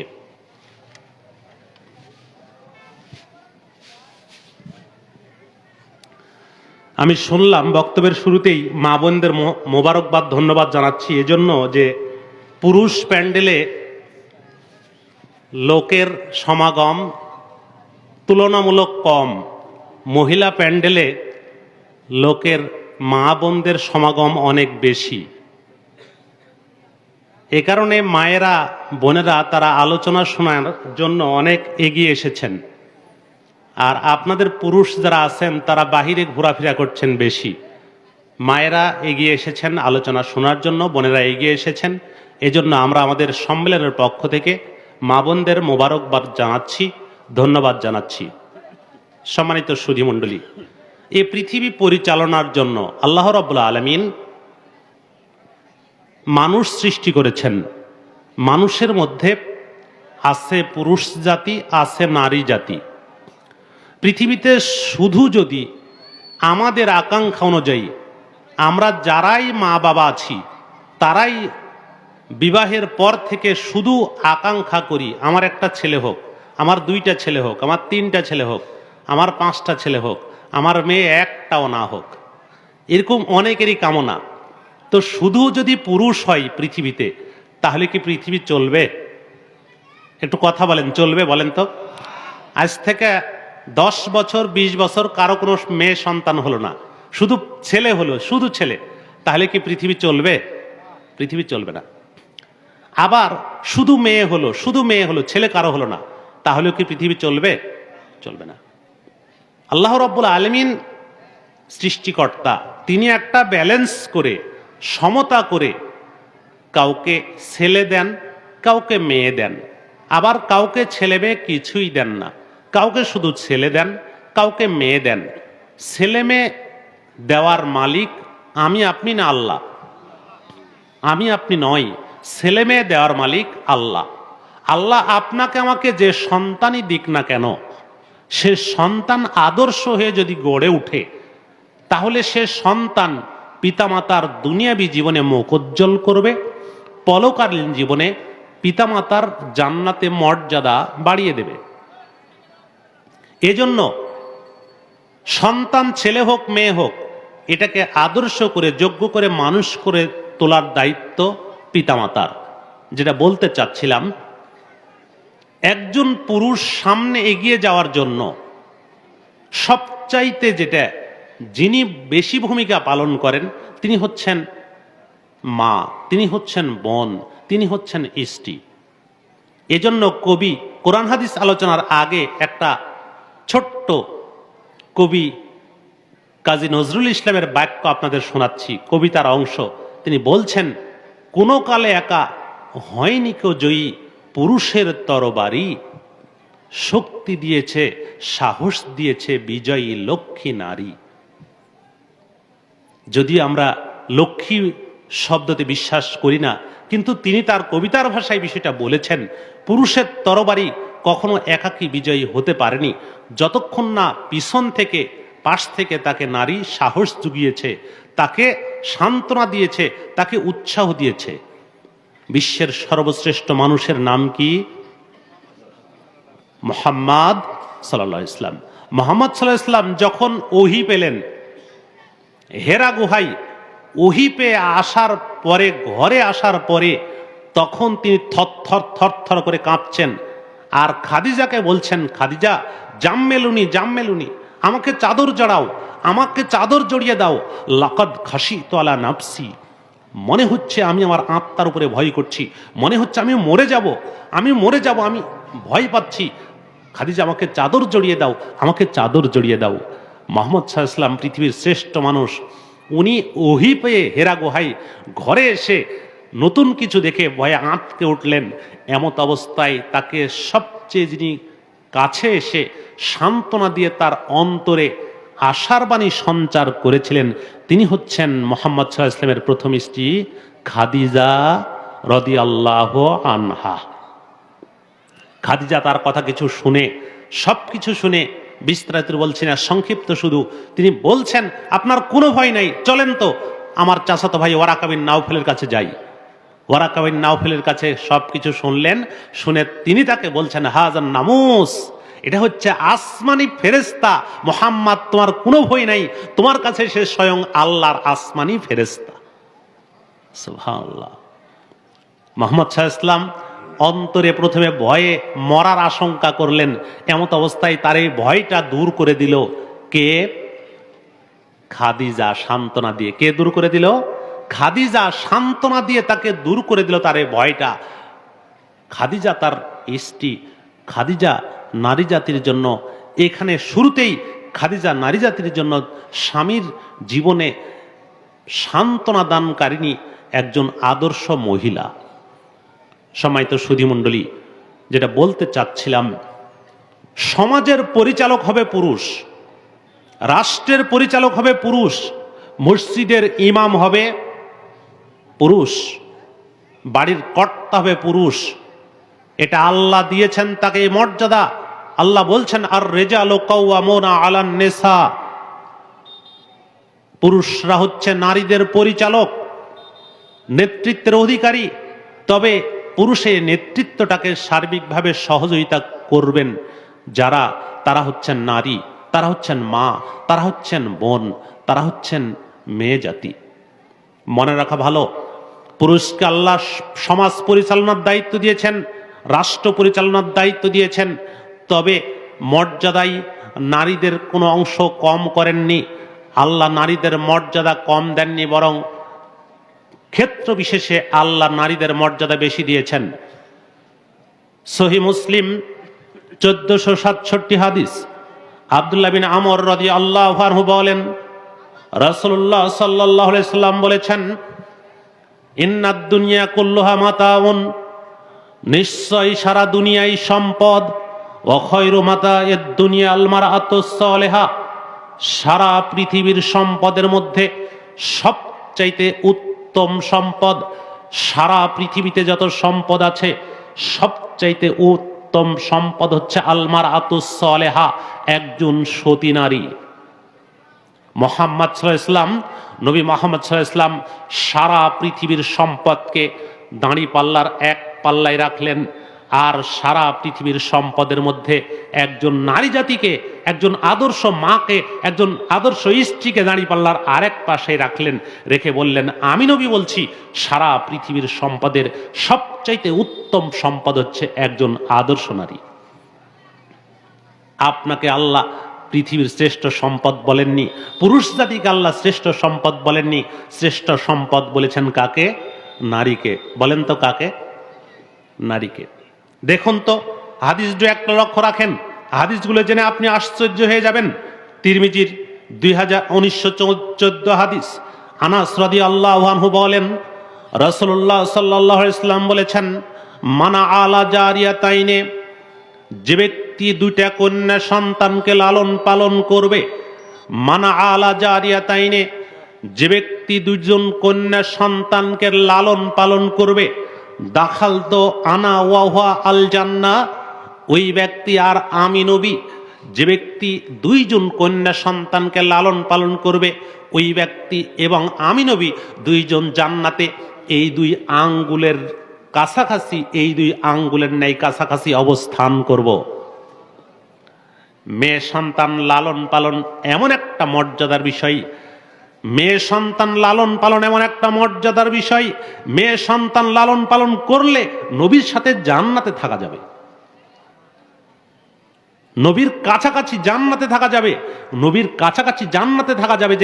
যে কাজ করলে পৃথিবীতে যে কাজ করলে জান্নাতে নবীর এই দুই আঙ্গুল শাহাদত আঙ্গুল মধ্যম আঙ্গুলের ন্যায় কাছাকাছি অবস্থান করা যাবে।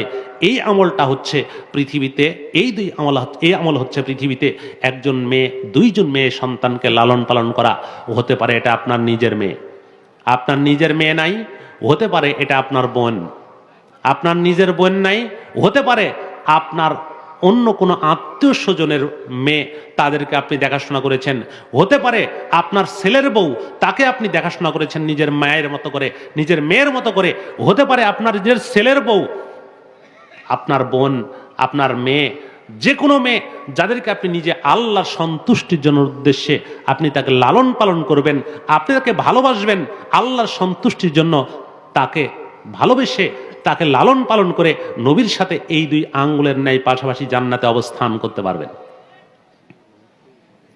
পরের হাদিস ইবনু মাজার 3669, উকবা বিন আমের রাদিয়াল্লাহু আনহু বলেন, উকবা বিন আমের রাদিয়াল্লাহু আনহু বলেন, রাসূলুল্লাহ সাল্লাল্লাহু আলাইহি ওয়াসাল্লাম বলেছেন, মান কানা লাহু সালাসু বানাতিন, যে ব্যক্তির তিনটা মেয়ে হবে, মান কানা লাহু সালাসু বানাতিন, যে ব্যক্তির তিনটা মেয়ে সন্তান হবে, ফাসসাবারা আলাইহিন্না, ওই তিনটা মেয়ে সন্তান পেয়ে সে ধৈর্য ধারণ করবে, ওয়াত আমাহুন্না ওয়া কাসাহুন্না মিন জাদাতিহি, এরপরে এই তিনটা মেয়েকে সে খাদ্য দিবে, পানীয় দিবে, পোশাক দিবে তার সাধ্য মোতাবেক। তিনটা মেয়ে হয়ে ধৈর্য ধারণ করবে, এরপর তিনটা মেয়ে সন্তানকে সে খাদ্য দিবে, পানীয় দিবে, পোশাক দিবে তার সাধ্য মোতাবেক। কন্নালাহু হেজাবা মিনান নারে ইয়াউমাল কিয়ামা, ওই ব্যক্তির জন্য হাসরের ময়দানে জাহান্নামের আগুনের সামনে তিনটা মেয়ে পর্দা হয়ে দাঁড়াবে। হিসাব করেছেন, অথচ একটা কেন, দুইটা কেন, তিনটা মেয়ে হওয়ার পরে এই মায়ের প্রতি এমন দুনিয়াতে নির্বোধ পিতা আছে, নির্বোধ যুবক আছে, তিনটা মেয়ে সন্তান যদি কারো হয় তাহলে ওই মেয়েটাকে দুনিয়া থেকে তালাক দিয়ে, বাড়ি থেকে তালাক দিয়ে বিদায় দিয়ে পাঠায়। তার উপরে নির্যাতনের শেষ নেই, মানসিক নির্যাতন, শারীরিক নির্যাতন, দৈহিক নির্যাতন, আর অবশেষে বাড়ি ছাড়া করে তালাক দিয়ে পাঠায়। এমনও পৃথিবীতে নির্বোধ বোকা কুলাঙ্গার পরিবার আছে যারা তিনটা মেয়ে সন্তান হলে ওই মেয়েটাকে তালাক দিয়ে বাড়ি থেকে বিদায় করে দেয়। অথচ রাসূলুল্লাহ সাল্লাল্লাহু আলাইহি ওয়াসাল্লাম বলছেন, কেউ যদি তিনটা মেয়ে হয়, আদর যত্ন করে লালন পালন করে, ধৈর্য ধারণ করে, তাহলে ওই তিনটা মেয়ে তার জাহান্নামের আগুনের সামনে কি হবে? পর্দা হয়ে দাঁড়াবে। জেনে রাখা ভালো।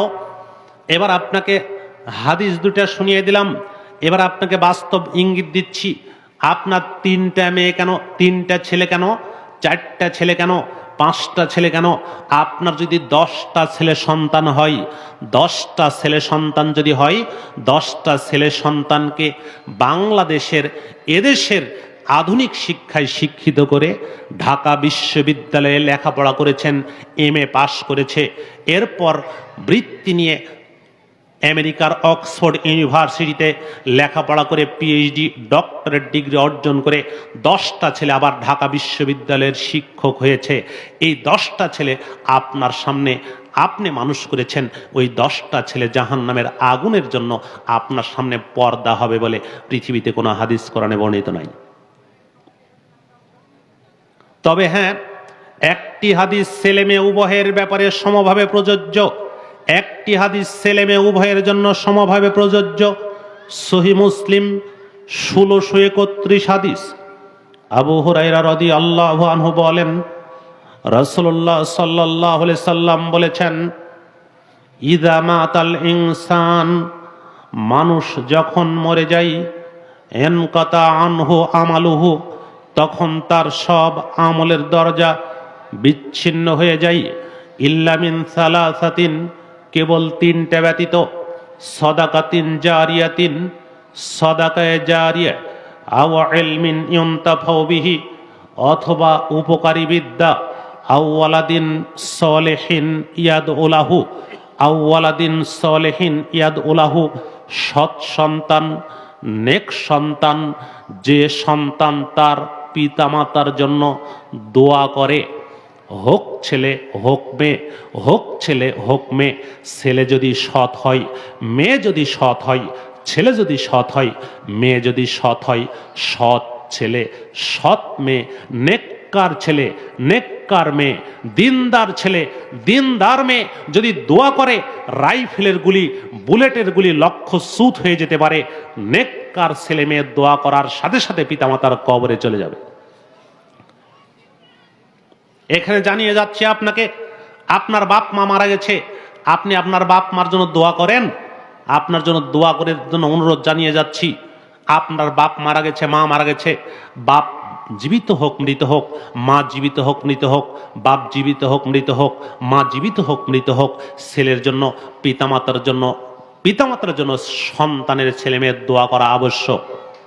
সহিহুল জামে 1617 হাদিস। আবু হুরায়রা রাদিয়াল্লাহু আনহু বলেন, রাসূলুল্লাহ সাল্লাল্লাহু আলাইহি সাল্লাম বলেছেন, ইন্নাল্লাহা লা ইয়ারফাউ দারাজাতা লিল আবদিস সালিহি ফিল জান্নাহ, নিশ্চয় আল্লাহ জান্নাতে এক বান্দার মর্যাদা অনেক উঁচু করে দেবেন। জান্নাতে আল্লাহ এক বান্দার মর্যাদা অনেক উঁচু করে দেবেন। ফায়াকুলু রাব্বি আন্না হাযিহি, এ কথা দেখে, এ অবস্থা দেখে ওই বান্দা আল্লাহর নিকটে প্রশ্ন করবেন, রব্বি আন্না হাযিহি, আল্লাহ জান্নাতে আমার মর্যাদা এমন উঁচু হলো কি করে? এ কথা বলার পরে আল্লাহ জবাব দিবেন, বেস্তেগফারে ওয়ালাদে কালাকা, হে আমার বান্দা, দুনিয়াতে তুমি আদর্শ সন্তান রেখে এসেছ, ছেলে মেয়ে রেখে এসেছ, দুনিয়াতে তোমার ছেলে মেয়ের দোয়ার কারণে, তোমার ছেলে মেয়ের দোয়ার কারণে জান্নাতে তোমার মর্যাদা উঁচু হয়ে গিয়েছে। সুবহানাল্লাহ। আপনার দোয়ার কারণে আপনার পিতামাতার মর্যাদা জান্নাতে উঁচু হবে। এজন্য আজ থেকে প্রত্যেক সালাত, 5 ওয়াক্ত সালাতের শেষ বৈঠকে সালাম ফিরানোর আগে একথা বলে সালাম ফিরাবেন, রব্বির হামহুমা কামা রব্বায়ানি সাগীরা, রব্বির হামহুমা কামা রব্বায়ানি সাগীরা। প্রত্যেক সালাতে একথা বলে সালাম ফিরাবেন।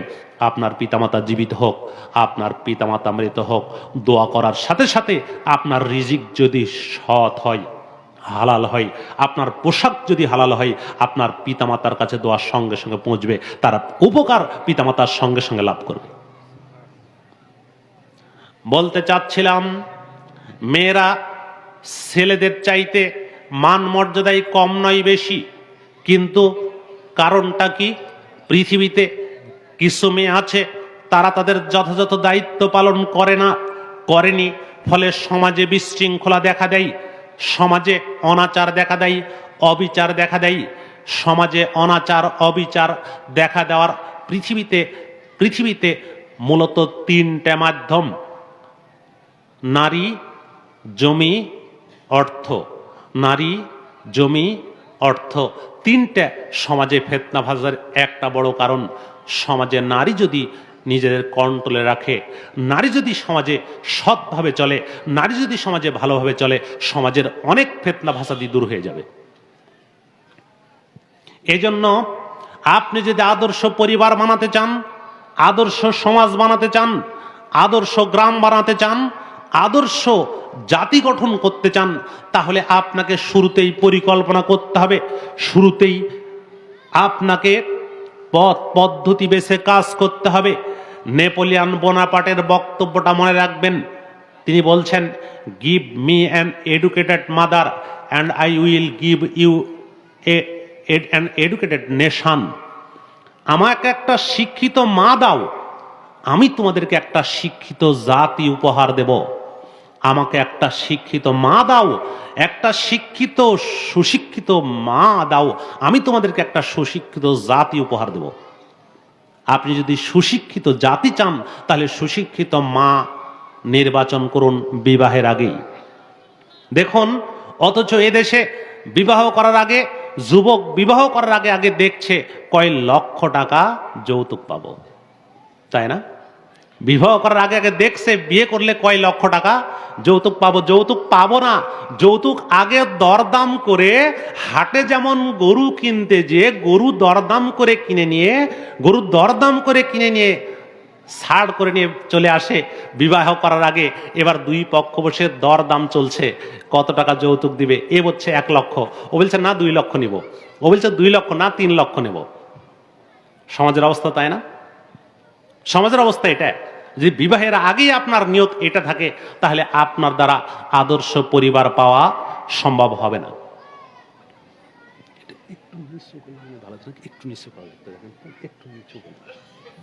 আসুন সহিহুল বুখারীর হাদিস আপনাকে শোনাচ্ছি। সহিহুল বুখারীর 5090 হাদিস। আবু হুরায়রা রাদিয়াল্লাহু আনহু বলেন, রাসূলুল্লাহ সাল্লাল্লাহু আলাইহি সাল্লাম বলেছেন, তুনকাহুল মারাআতু লিআরবাঈন, নারীদের বিবাহ করা হয় 4টা গুণ দেখে। নারীদের বিবাহ করা হয় 4টা গুণ দেখে। একটু নিচু করো, ওরা নাই। আচ্ছা, হ্যাঁ, ঠিক আছে। আবু হুরায়রা রাদিয়াল্লাহু আনহু বলেন, রাসূলুল্লাহ সাল্লাল্লাহু আলাইহি সাল্লাম বলেছেন, তুনকাহুল মারাআতু লিআরবাঈন, নারীদের বিবাহ করা হয় 4টা গুণ দেখে। লে মালেহা, তার সম্পদ, ওলে হাসাবেহা, তার বংশমর্যাদা, ওলে জামালেহা, তার সৌন্দর্য, ওলে দীনেহা, তার দিনদারি, তার ধার্মিকতা। ফাজফার বিজাতিদ দ্বীন, অতঃপর আল্লাহর নবী বললেন, তুমি দিনদারিকে প্রাধান্য দাও। তারে বাত ইয়াদাকা, অন্যথায় তোমার 2 হাত ধুলা মলিন হোক, তোমার ধ্বংস হোক। একজন দিনদারিত্ব বাদ দিয়ে যদি আপনি শুধু দুনিয়া দেখে, সৌন্দর্য দেখে, সম্পদ দেখে, বংশমর্যাদা দেখে বিয়ে করে নিয়ে আসেন, তাহলে দিনদারি বাদ দিয়ে আপনার দ্বারা আদর্শ সন্তান পাওয়া সম্ভব হবে না, আদর্শ সমাজ পাওয়া সম্ভব হবে না। আপনার দ্বারা আপনার ধ্বংস হবে, আপনার পরিবারকে ধ্বংস করবে ও নারী আপনার সমাজকে ধ্বংস করবে।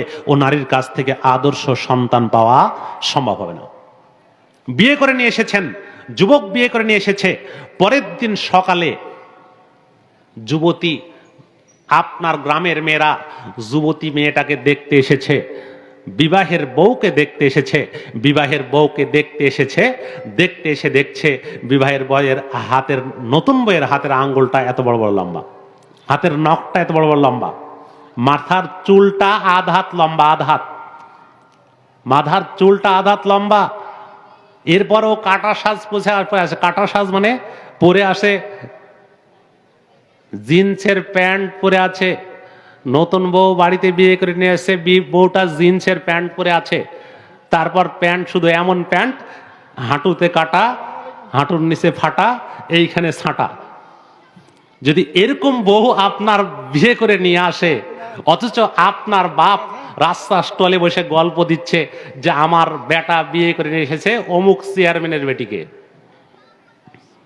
রাস্তায় গল্প দিচ্ছে, আর আপনার বেটার বউটা বাড়িতে গ্রামের মানুষ মেয়েরা দেখতে এসেছে, বউকে দেখতে এসে এরকম বউ, যদি এরকম বউ হয় তাহলে আপনার পরিবার থেকে আদর্শ সন্তান পাওয়া যাবে না।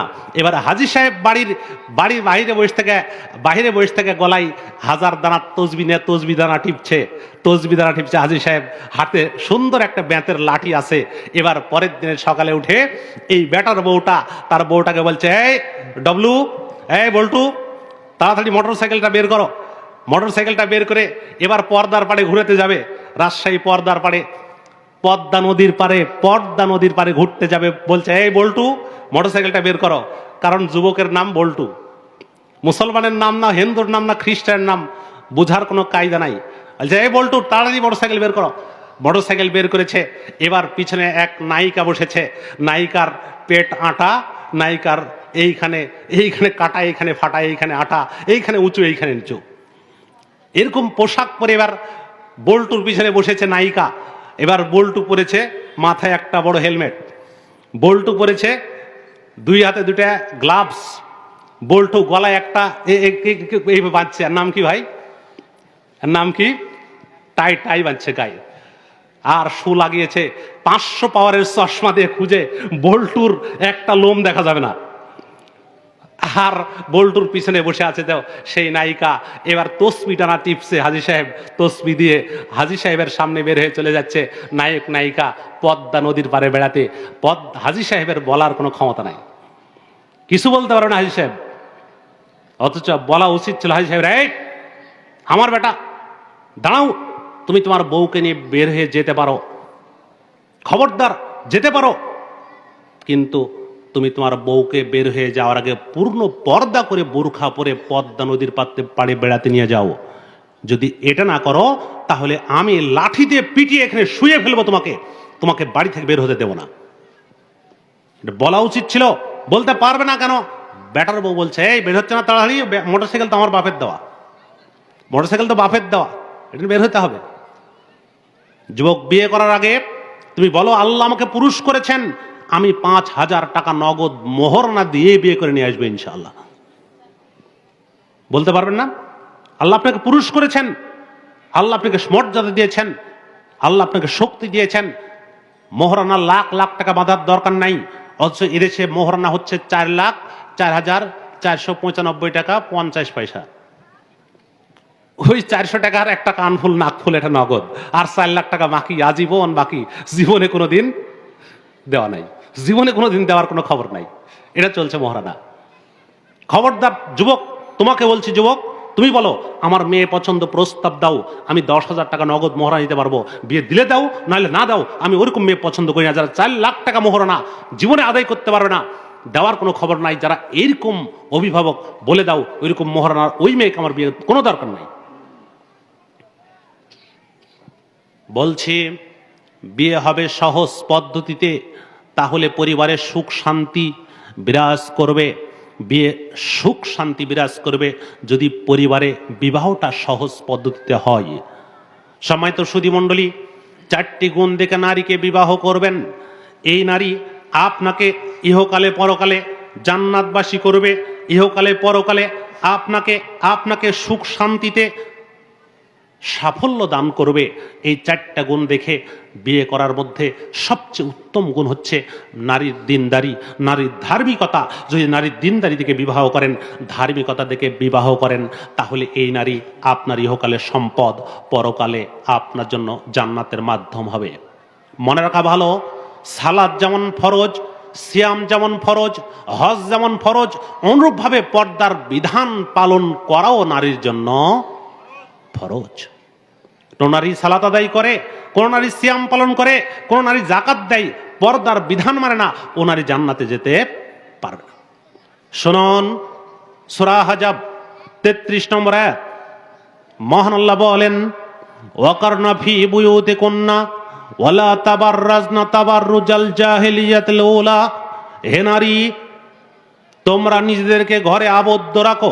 হে নারী, তোমরা নিজেদেরকে পর্দায় রাখো। হে নারী, তোমরা নিজেদেরকে আবদ্ধ রাখো, পর্দায় আবদ্ধ রাখো। তোমরা প্রাক জাহিল যুগের মহিলাদের মতো নিজেদেরকে বিলিয়ে দিও না, নিজেদেরকে পর্দাহীন করো না। মনে রাখা ভালো,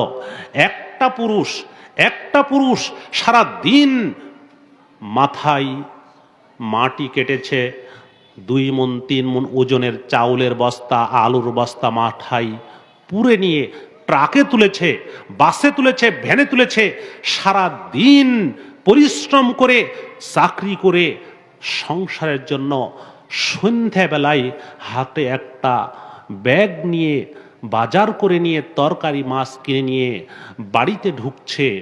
এমত অবস্থায় তার স্ত্রী যদি তাকে গিয়ে কাছে গিয়ে হাসি মুখে সালাম দিয়ে তার ব্যাগে হাতটা শুধু ধরে নিয়ে তার কাছে গিয়ে বলে, আব্দুল্লাহ আব্বু, তুমি কেন এত কষ্ট করো, তোমার কষ্ট এত কেন, তুমি এত পরিশ্রম করো আমাদের জন্য, তুমি এত কষ্ট করো না, তোমার জোহরের সালাত কি হয়েছে, আসরের সালাত হয়েছে আব্দুল্লাহ আব্বু, একথা বলে যদি একটাবার ব্যাগটা হাত থেকে ধরে নেয়, সঙ্গে সঙ্গে ওই পুরুষের সারা দিনের পরিশ্রম সার্থক হয়ে যায়।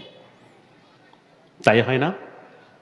ওই সারা দিনের পরিশ্রম ও পুরুষ এক নিমেষে ভুলে যায়। ও নারীর তার স্ত্রীর মুখে এইটুকু কথা শুনেছে, হাত থেকে সে ব্যাগটা ধরে নিয়েছে, শুধু একটু করেছে, তার মুখে একটা সুন্দর হাসি দিয়েছে, তাকে এ কথা বলেছে।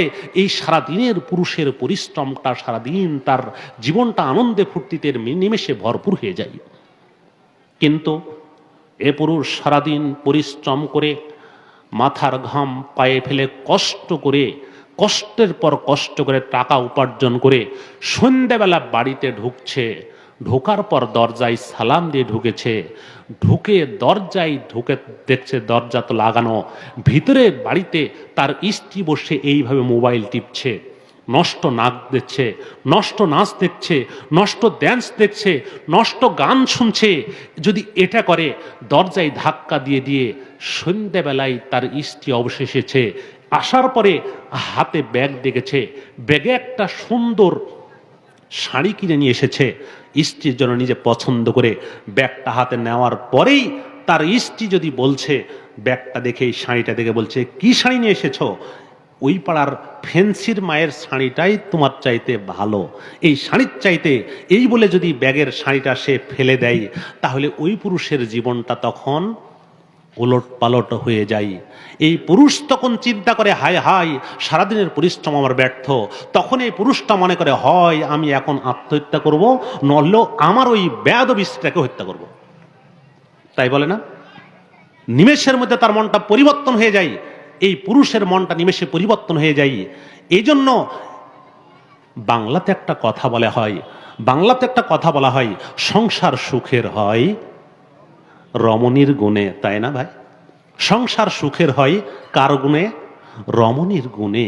সংসার রমণী যদি সুখ শান্তিতে পরিচালনা করতে পারে, তাহলে সংসারটা কিসের হয়? সুখের হয়। এ নারী স্বামীর আনুগত্য করেছে, এ নারী স্বামীকে ভালোবেসেছে, স্বামীর হাত থেকে ব্যাগটা ধরে নিয়েছে, স্বামীকে সহযোগিতা করেছে। যদি এটা হয়ে যায়, তাহলে এই নারীর জন্য জান্নাত নিশ্চিত।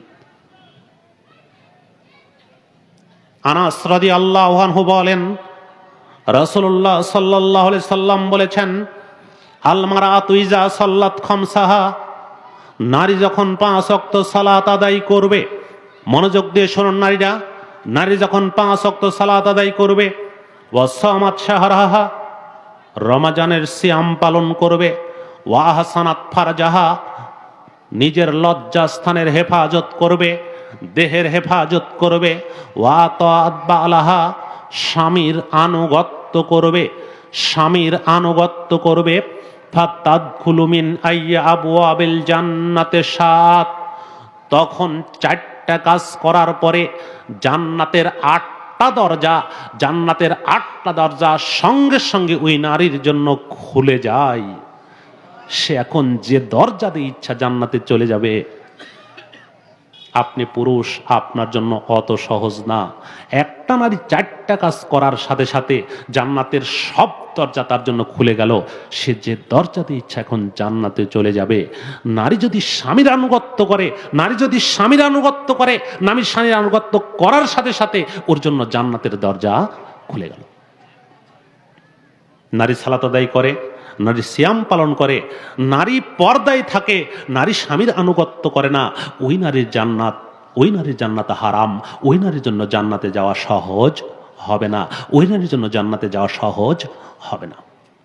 আব্দুল্লাহ ইবনে আব্বাস রাদিয়াল্লাহু আনহু বলেন, রাসূলুল্লাহ সাল্লাল্লাহু আলাইহি সাল্লাম বলেছেন, আলা উখবিরুকুম মিন আহলিল জান্নাহ, আমি কি তোমাদেরকে জান্নাতীদের খবর বলবো না? আমি কি তোমাদেরকে জান্নাতীদের খবর বলে দেব? এ কথা বলার পর রাসূলুল্লাহ সাল্লাল্লাহু আলাইহি ওয়াসাল্লাম বললেন, আন-নাবিয়্যু ফিল জান্নাহ, নবীরা থাকবে জান্নাতে, ওয়াস-সিদ্দীকু ফিল জান্নাহ, সত্যবাদীরা থাকবে জান্নাতে, ওয়াস-শাহীদু ফিল জান্নাহ, শহীদরা থাকবে জান্নাতে।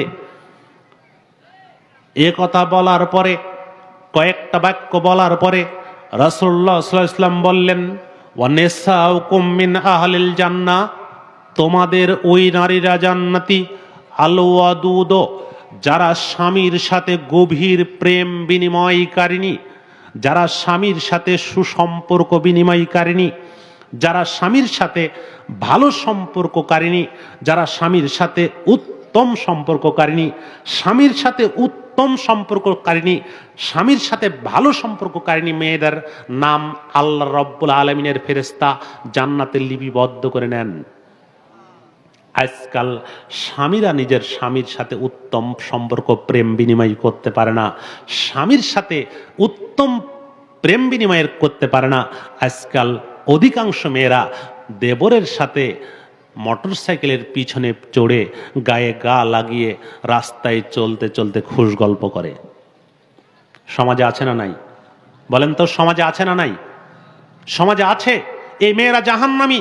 অথচ মেয়েরা যদি স্বামীর সাথে প্রেম বিনিময় করে, স্বামীর সাথে ভালোবাসার সম্পর্ক রাখে, তাহলে আল্লাহর নবী বললেন তারা ওই মেয়েরা জান্নাতি। এ কথা বলার পর সর্বশেষ বাক্য যেটা আল্লাহর নবী বললেন, তিনি বললেন, ওই নারীরা জান্নাতি, ওই নারীরা জান্নাতি যখন স্বামী তার উপরে রাগান্বিত হয়, ক্রোধান্বিত হয়।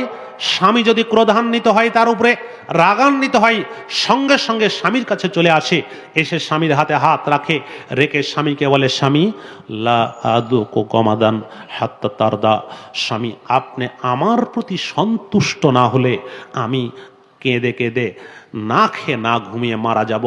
স্বামী আপনি আমার প্রতি সন্তুষ্ট না হলে আমি কেঁদে কেঁদে, আমি না খেয়ে না ঘুমিয়ে মারা যাব।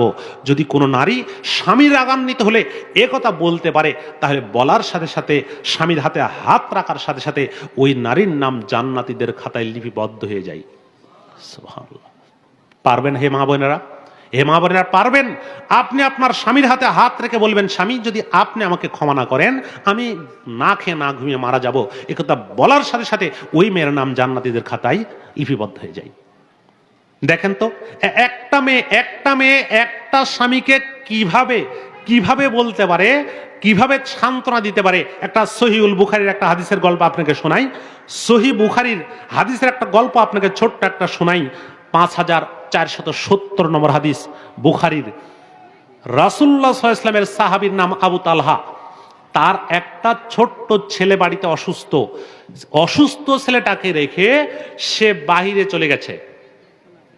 বাড়িতে ছেলে অসুস্থ, স্ত্রী আছে, অসুস্থ ছেলে বাড়িতে বাহিরের কাজকর্ম করার পরে সন্ধ্যায় বাহির থেকে বাড়িতে চলে এসেছে। এমত অবস্থায় বাড়ির ছেলেটা মারা গেছে। কে মারা গেছে? কথা বলেন, কে মারা গেছে? আমার কথা কি আপনি বুঝতে পারছেন? কে মারা গেছে? ছেলে মারা গেছে, বাপ বাহিরে চলে গেছে, মা আছে। মা এমন বুদ্ধিমতী উম্মে সুলাইম, আবু তালহার স্ত্রী।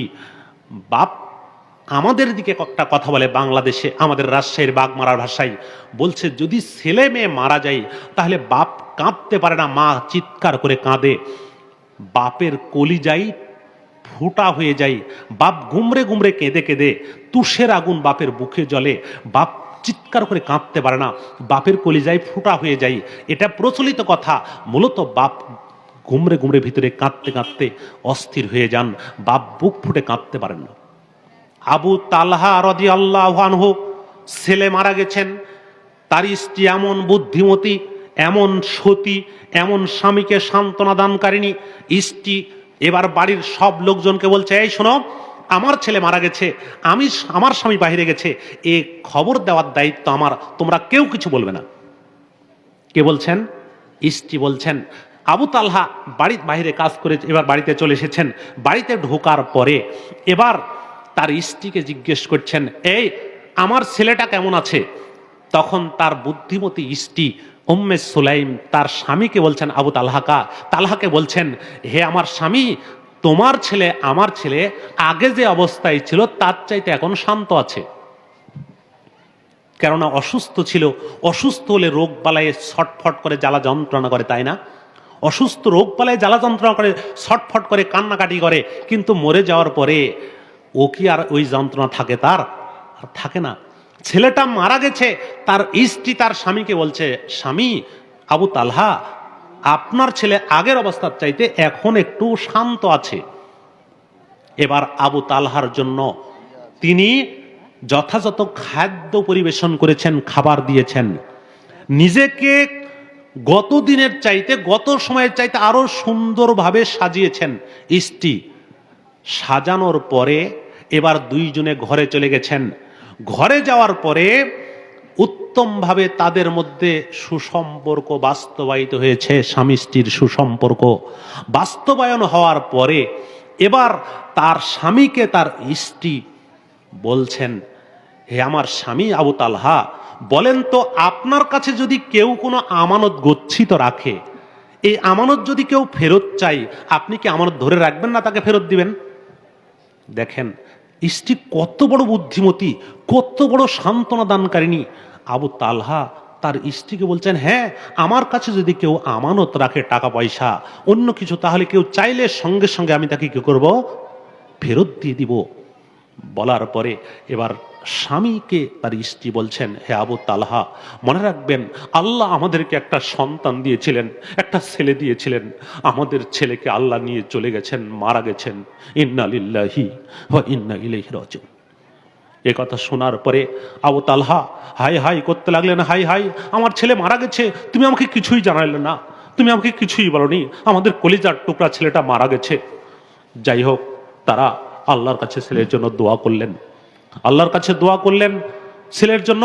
পরের দিন সকালেই ভোরে গিয়ে ফজরের সালাত আদায় করে রাসূলুল্লাহ সাল্লাল্লাহু আলাইহি ওয়াসাল্লামের সাথে সাক্ষাৎ করলেন। আবু তালহা সাক্ষাৎ করে বলছেন, হে আল্লাহর রাসূল, গত রাতে এই ঘটনা, আমার ছেলেটা মারা গেছে, আমি আমার স্ত্রীর সাথে মিলিত হয়েছি, আমাদের এই ঘটনা আমার স্ত্রী আমাকে আগে কিছুই জানায়নি। রাসূলুল্লাহ সাল্লাল্লাহু আলাইহি ওয়াসাল্লাম তাদের জন্য দোয়া করলেন, হে আল্লাহ, আবু তালহার গত রাতের তাদের পরিবারে বরকত দাও। রাসূলুল্লাহ সাল্লাল্লাহু আলাইহি ওয়াসাল্লাম দোয়া করলেন। তাদের দোয়ার পরে পরবর্তীতে তার স্ত্রী গর্ভবতী হলো এবং পরবর্তীতে আল্লাহ রাব্বুল আলামিন তাদের ওই রাতের সুসম্পর্কের কারণে পরবর্তীতে আল্লাহ রাব্বুল আলামিন তাদেরকে একটা আবার ছেলে সন্তান দান করলেন। সুবহানাল্লাহ। হিসাব করেছেন, একজন সতী নারী, একজন আদর্শ নারী উম্মে সুলাইম, তার স্ত্রী তার স্বামীর সাথে ছেলে মরে যাওয়ার পরেও কেমন সম্পর্ক করলেন? সান্ত্বনাকারিনীর ভূমিকা পালন করলেন। একজন স্বামী, তার ছেলে মারা গেছে, তিনি সবকিছু ভুলে গেলেন তার স্ত্রীর কৌশলের কারণে, তার স্ত্রীর সুসম্পর্কের কারণে। এজন্য কোন স্ত্রী, আদর্শ স্ত্রী পারে তার স্বামীকে বিপদে কি করতে? সান্ত্বনা দিতে। কি করতে পারে? বিপদে সান্ত্বনা দিতে পারে একজন আদর্শ স্ত্রী। মনে রাখা ভালো, জেনে রাখা ভালো, কোন স্ত্রী যদি তার স্বামীকে সান্ত্বনা দিয়ে নিজেকে পর্দায় আবদ্ধ রাখে, নিজেকে আদর্শ দিনের উপরে বলিষ্ঠ রাখে, পর্দায় আবদ্ধ রাখে, তাহলে ওই নারী স্বামীর হক আদায় করলে, স্বামীর উপর জেনা ব্যভিচার থেকে বেঁচে থাকলে, স্বামীর হেফাজত হক আদায় করে নিজেকে যাবতীয় বিপদ পাপ থেকে বেঁচে রাখলে, নিজেকে জেনা ব্যভিচার থেকে, বেপরদা থেকে বাঁচিয়ে রাখলে, ওই স্ত্রী, ওই নারী দুনিয়াতে যে কোনো বিপদ থেকে বেঁচে থাকবে, দুনিয়াতে যে কোনো বিপদ থেকে বেঁচে থাকবে। ওই নারীর জন্য আল্লাহর নবী জান্নাতের জামিনদার হয়ে যাবেন, ওই নারীর জন্য আল্লাহর নবী জান্নাতের জামিনদার হয়ে যাবেন। সহিহুল বুখারীর হাদিস আপনাকে শুনিয়ে দিচ্ছি, 6474 হাদিস। সাহাল বিন সাদ রাদিয়াল্লাহু আনহু বলেন, যদি কোনো নারী নিজে জেনা ব্যভিচার থেকে বেঁচে থাকে, যদি কোনো নারী নিজে জেনা ব্যভিচার থেকে বেঁচে থাকে, একই অবস্থায় যদি কোনো পুরুষ জেনা ব্যভিচার থেকে বেঁচে থাকে, পর্দাহীনতা থেকে বেঁচে থাকে, পরকীয়া থেকে বেঁচে থাকে, আজকাল খুবই দুঃখজনক ঘটনা, ছেলে রেখে মেয়ে রেখে 2 বছর 3 বছরের ছেলে রেখে মেয়ে রেখে একজন যুবতী নারী, একজন আদর্শ নারী 2-1 দিনের সামান্য কিছুতে ভুলে গিয়ে অপর পুরুষের সাথে সুসম্পর্ক করে ছেলে মেয়েটাকে বাড়িতে রেখে বাইরে গিয়ে বিবাহ করছে অপর পুরুষের সাথে সম্পর্কে, ওই নারী জাহান্নামী। একই অবস্থায় কোনো পুরুষ তার স্ত্রী রেখে ছেলে রেখে মেয়ে রেখে সামান্য লোভে সামান্য কিছুতেই অপর পুরুষের স্ত্রীর সাথে পরকীয়া করে তাকে বাড়ি থেকে বের হয়ে বাইরে নিয়ে যে বিবাহ করছে, এই পুরুষটা জাহান্নামী। অথচ এই নারী পুরুষ যদি পরকীয়া থেকে বেঁচে থেকে নিজেদের দেহের হেফাজত করে, স্বামীর হক স্বামীকে দেয়, নিজের হক নিজেকে রক্ষা করে, তাহলে এই মেয়ের জন্য আল্লাহর নবী জান্নাতের জামিনদার হয়েছেন। সাহাল বিন সাদ রাদিয়াল্লাহু আনহু বলেন, রাসূল সাল্লাল্লাহু আলাইহি ওয়াসাল্লাম বলেছেন, মাইয়াজমান লি, যে ব্যক্তি আমাকে জামিনদার দেবে, যে ব্যক্তি আমাকে জামিনদার দেবে, মা বাইনা লাহিয়াইহে, তাই তার 2 চোয়ালের মধ্যবর্তী স্থানের মানে মুখের, ওয়া মা বাইনা রিজলাইহে, 2 পায়ের মধ্যবর্তী স্থানের, যে নারী জেনা ব্যভিচার করবে না, যে পুরুষ জেনা ব্যভিচার করবে না, 2 পায়ের মধ্যবর্তী স্থান লজ্জাস্থানের হেফাজত করবে, 2 চোয়ালের মধ্যবর্তী স্থান মুখের হেফাজত করবে। আল্লাহর নবী বলছেন, আজমানলাহুল জান্নাহ, আমি নবী ওই স্বামী স্ত্রীর জন্য জান্নাতের জামিনদার হয়ে যাব। অথচ স্বামীকে গোপনে রেখে যদি রাস্তায় চলে, আমি এখনই দেখছি, এখনই এখানে আপনারা দোকান দিয়েছেন, কসমেটিক্স দোকান, রাস্তায় অনেক মেয়েদের বেপর্দাহীন ভিড়। আমি এখনই দেখে আসলাম, এশার সালাতে মসজিদের সালাত হচ্ছে, নারীদের বেপর্দা ঘোরাফেরা এখনই আমি দেখে আসলাম।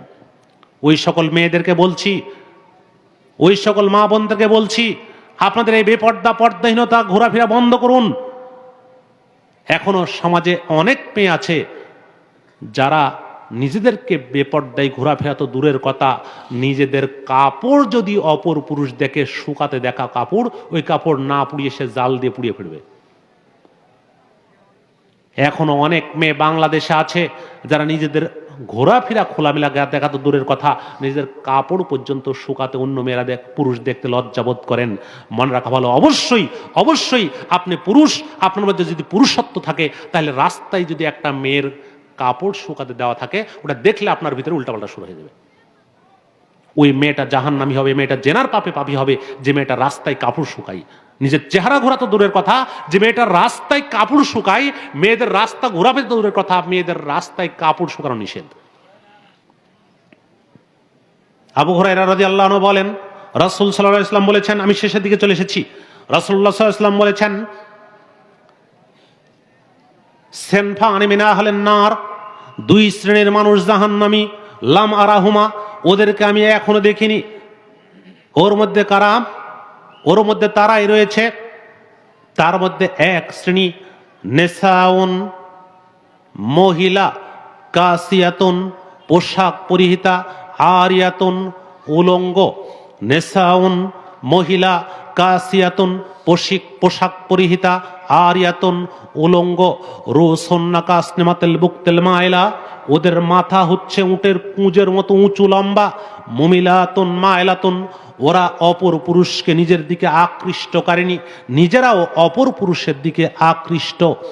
লা ইয়াদখুলনাল জান্নাহ, ওরা জান্নাতে যাবে না তো যাবে না।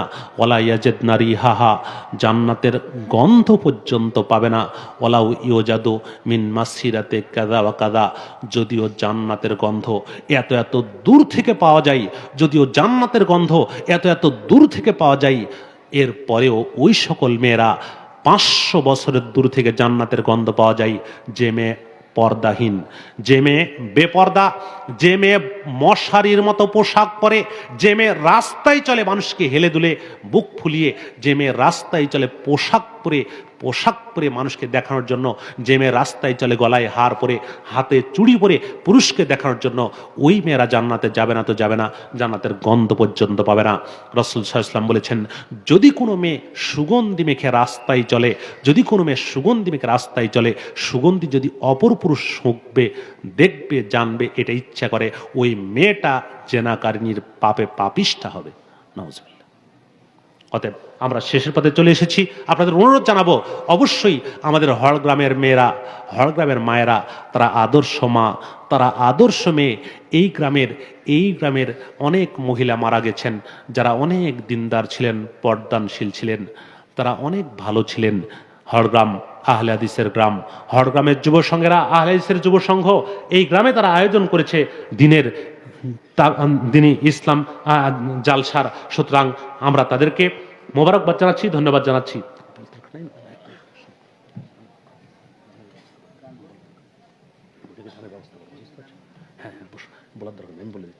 সম্মানিত সুধী মণ্ডলী, আমরা যুবকেরা এই আয়োজন করেছেন, মুরব্বীরা সহযোগিতা করেছেন। এই প্রোগ্রাম করতে কি এমনি হচ্ছে? বলেন তো, প্রোগ্রামের খরচ আছে না? বলেন, প্রোগ্রামের খরচ আছে না? নাই? প্রোগ্রামের খরচ আছে। প্রোগ্রামের খরচ তোলানোর জন্য যুব সংঘের ছেলেরা আলহামদুলিল্লাহ যুবকদের উদ্দেশ্যে করছে। এই প্রোগ্রামের খরচ শেষ করার পরে তারা আয় ব্যয় করে কিছু টাকা আয় থাকলে আলহামদুলিল্লাহ তারা মসজিদেই দিয়ে দেন। আমরা দেখেছি, এর আগে দিয়েছেন তারা। এই জন্য আপনাদের প্রত্যেককে আমরা অনুরোধ জানাবো, এই প্রোগ্রাম করে যদি একটা মানুষও হেদায়েত পাই, তাহলে হেদায়েত পেয়ে যত সওয়াব পাবে, যারা যেভাবে সহযোগিতা করেছে তারা প্রত্যেকেই তার সমপরিমাণ সওয়াবের ভাগীদার হবে ইনশাআল্লাহ। এই জন্য প্রত্যেকে আপনারা পকেট থেকে টাকা বার করেন, বৈঠকে দান দেবেন, প্রত্যেকে বের করেন, বৈঠকে দান দেন।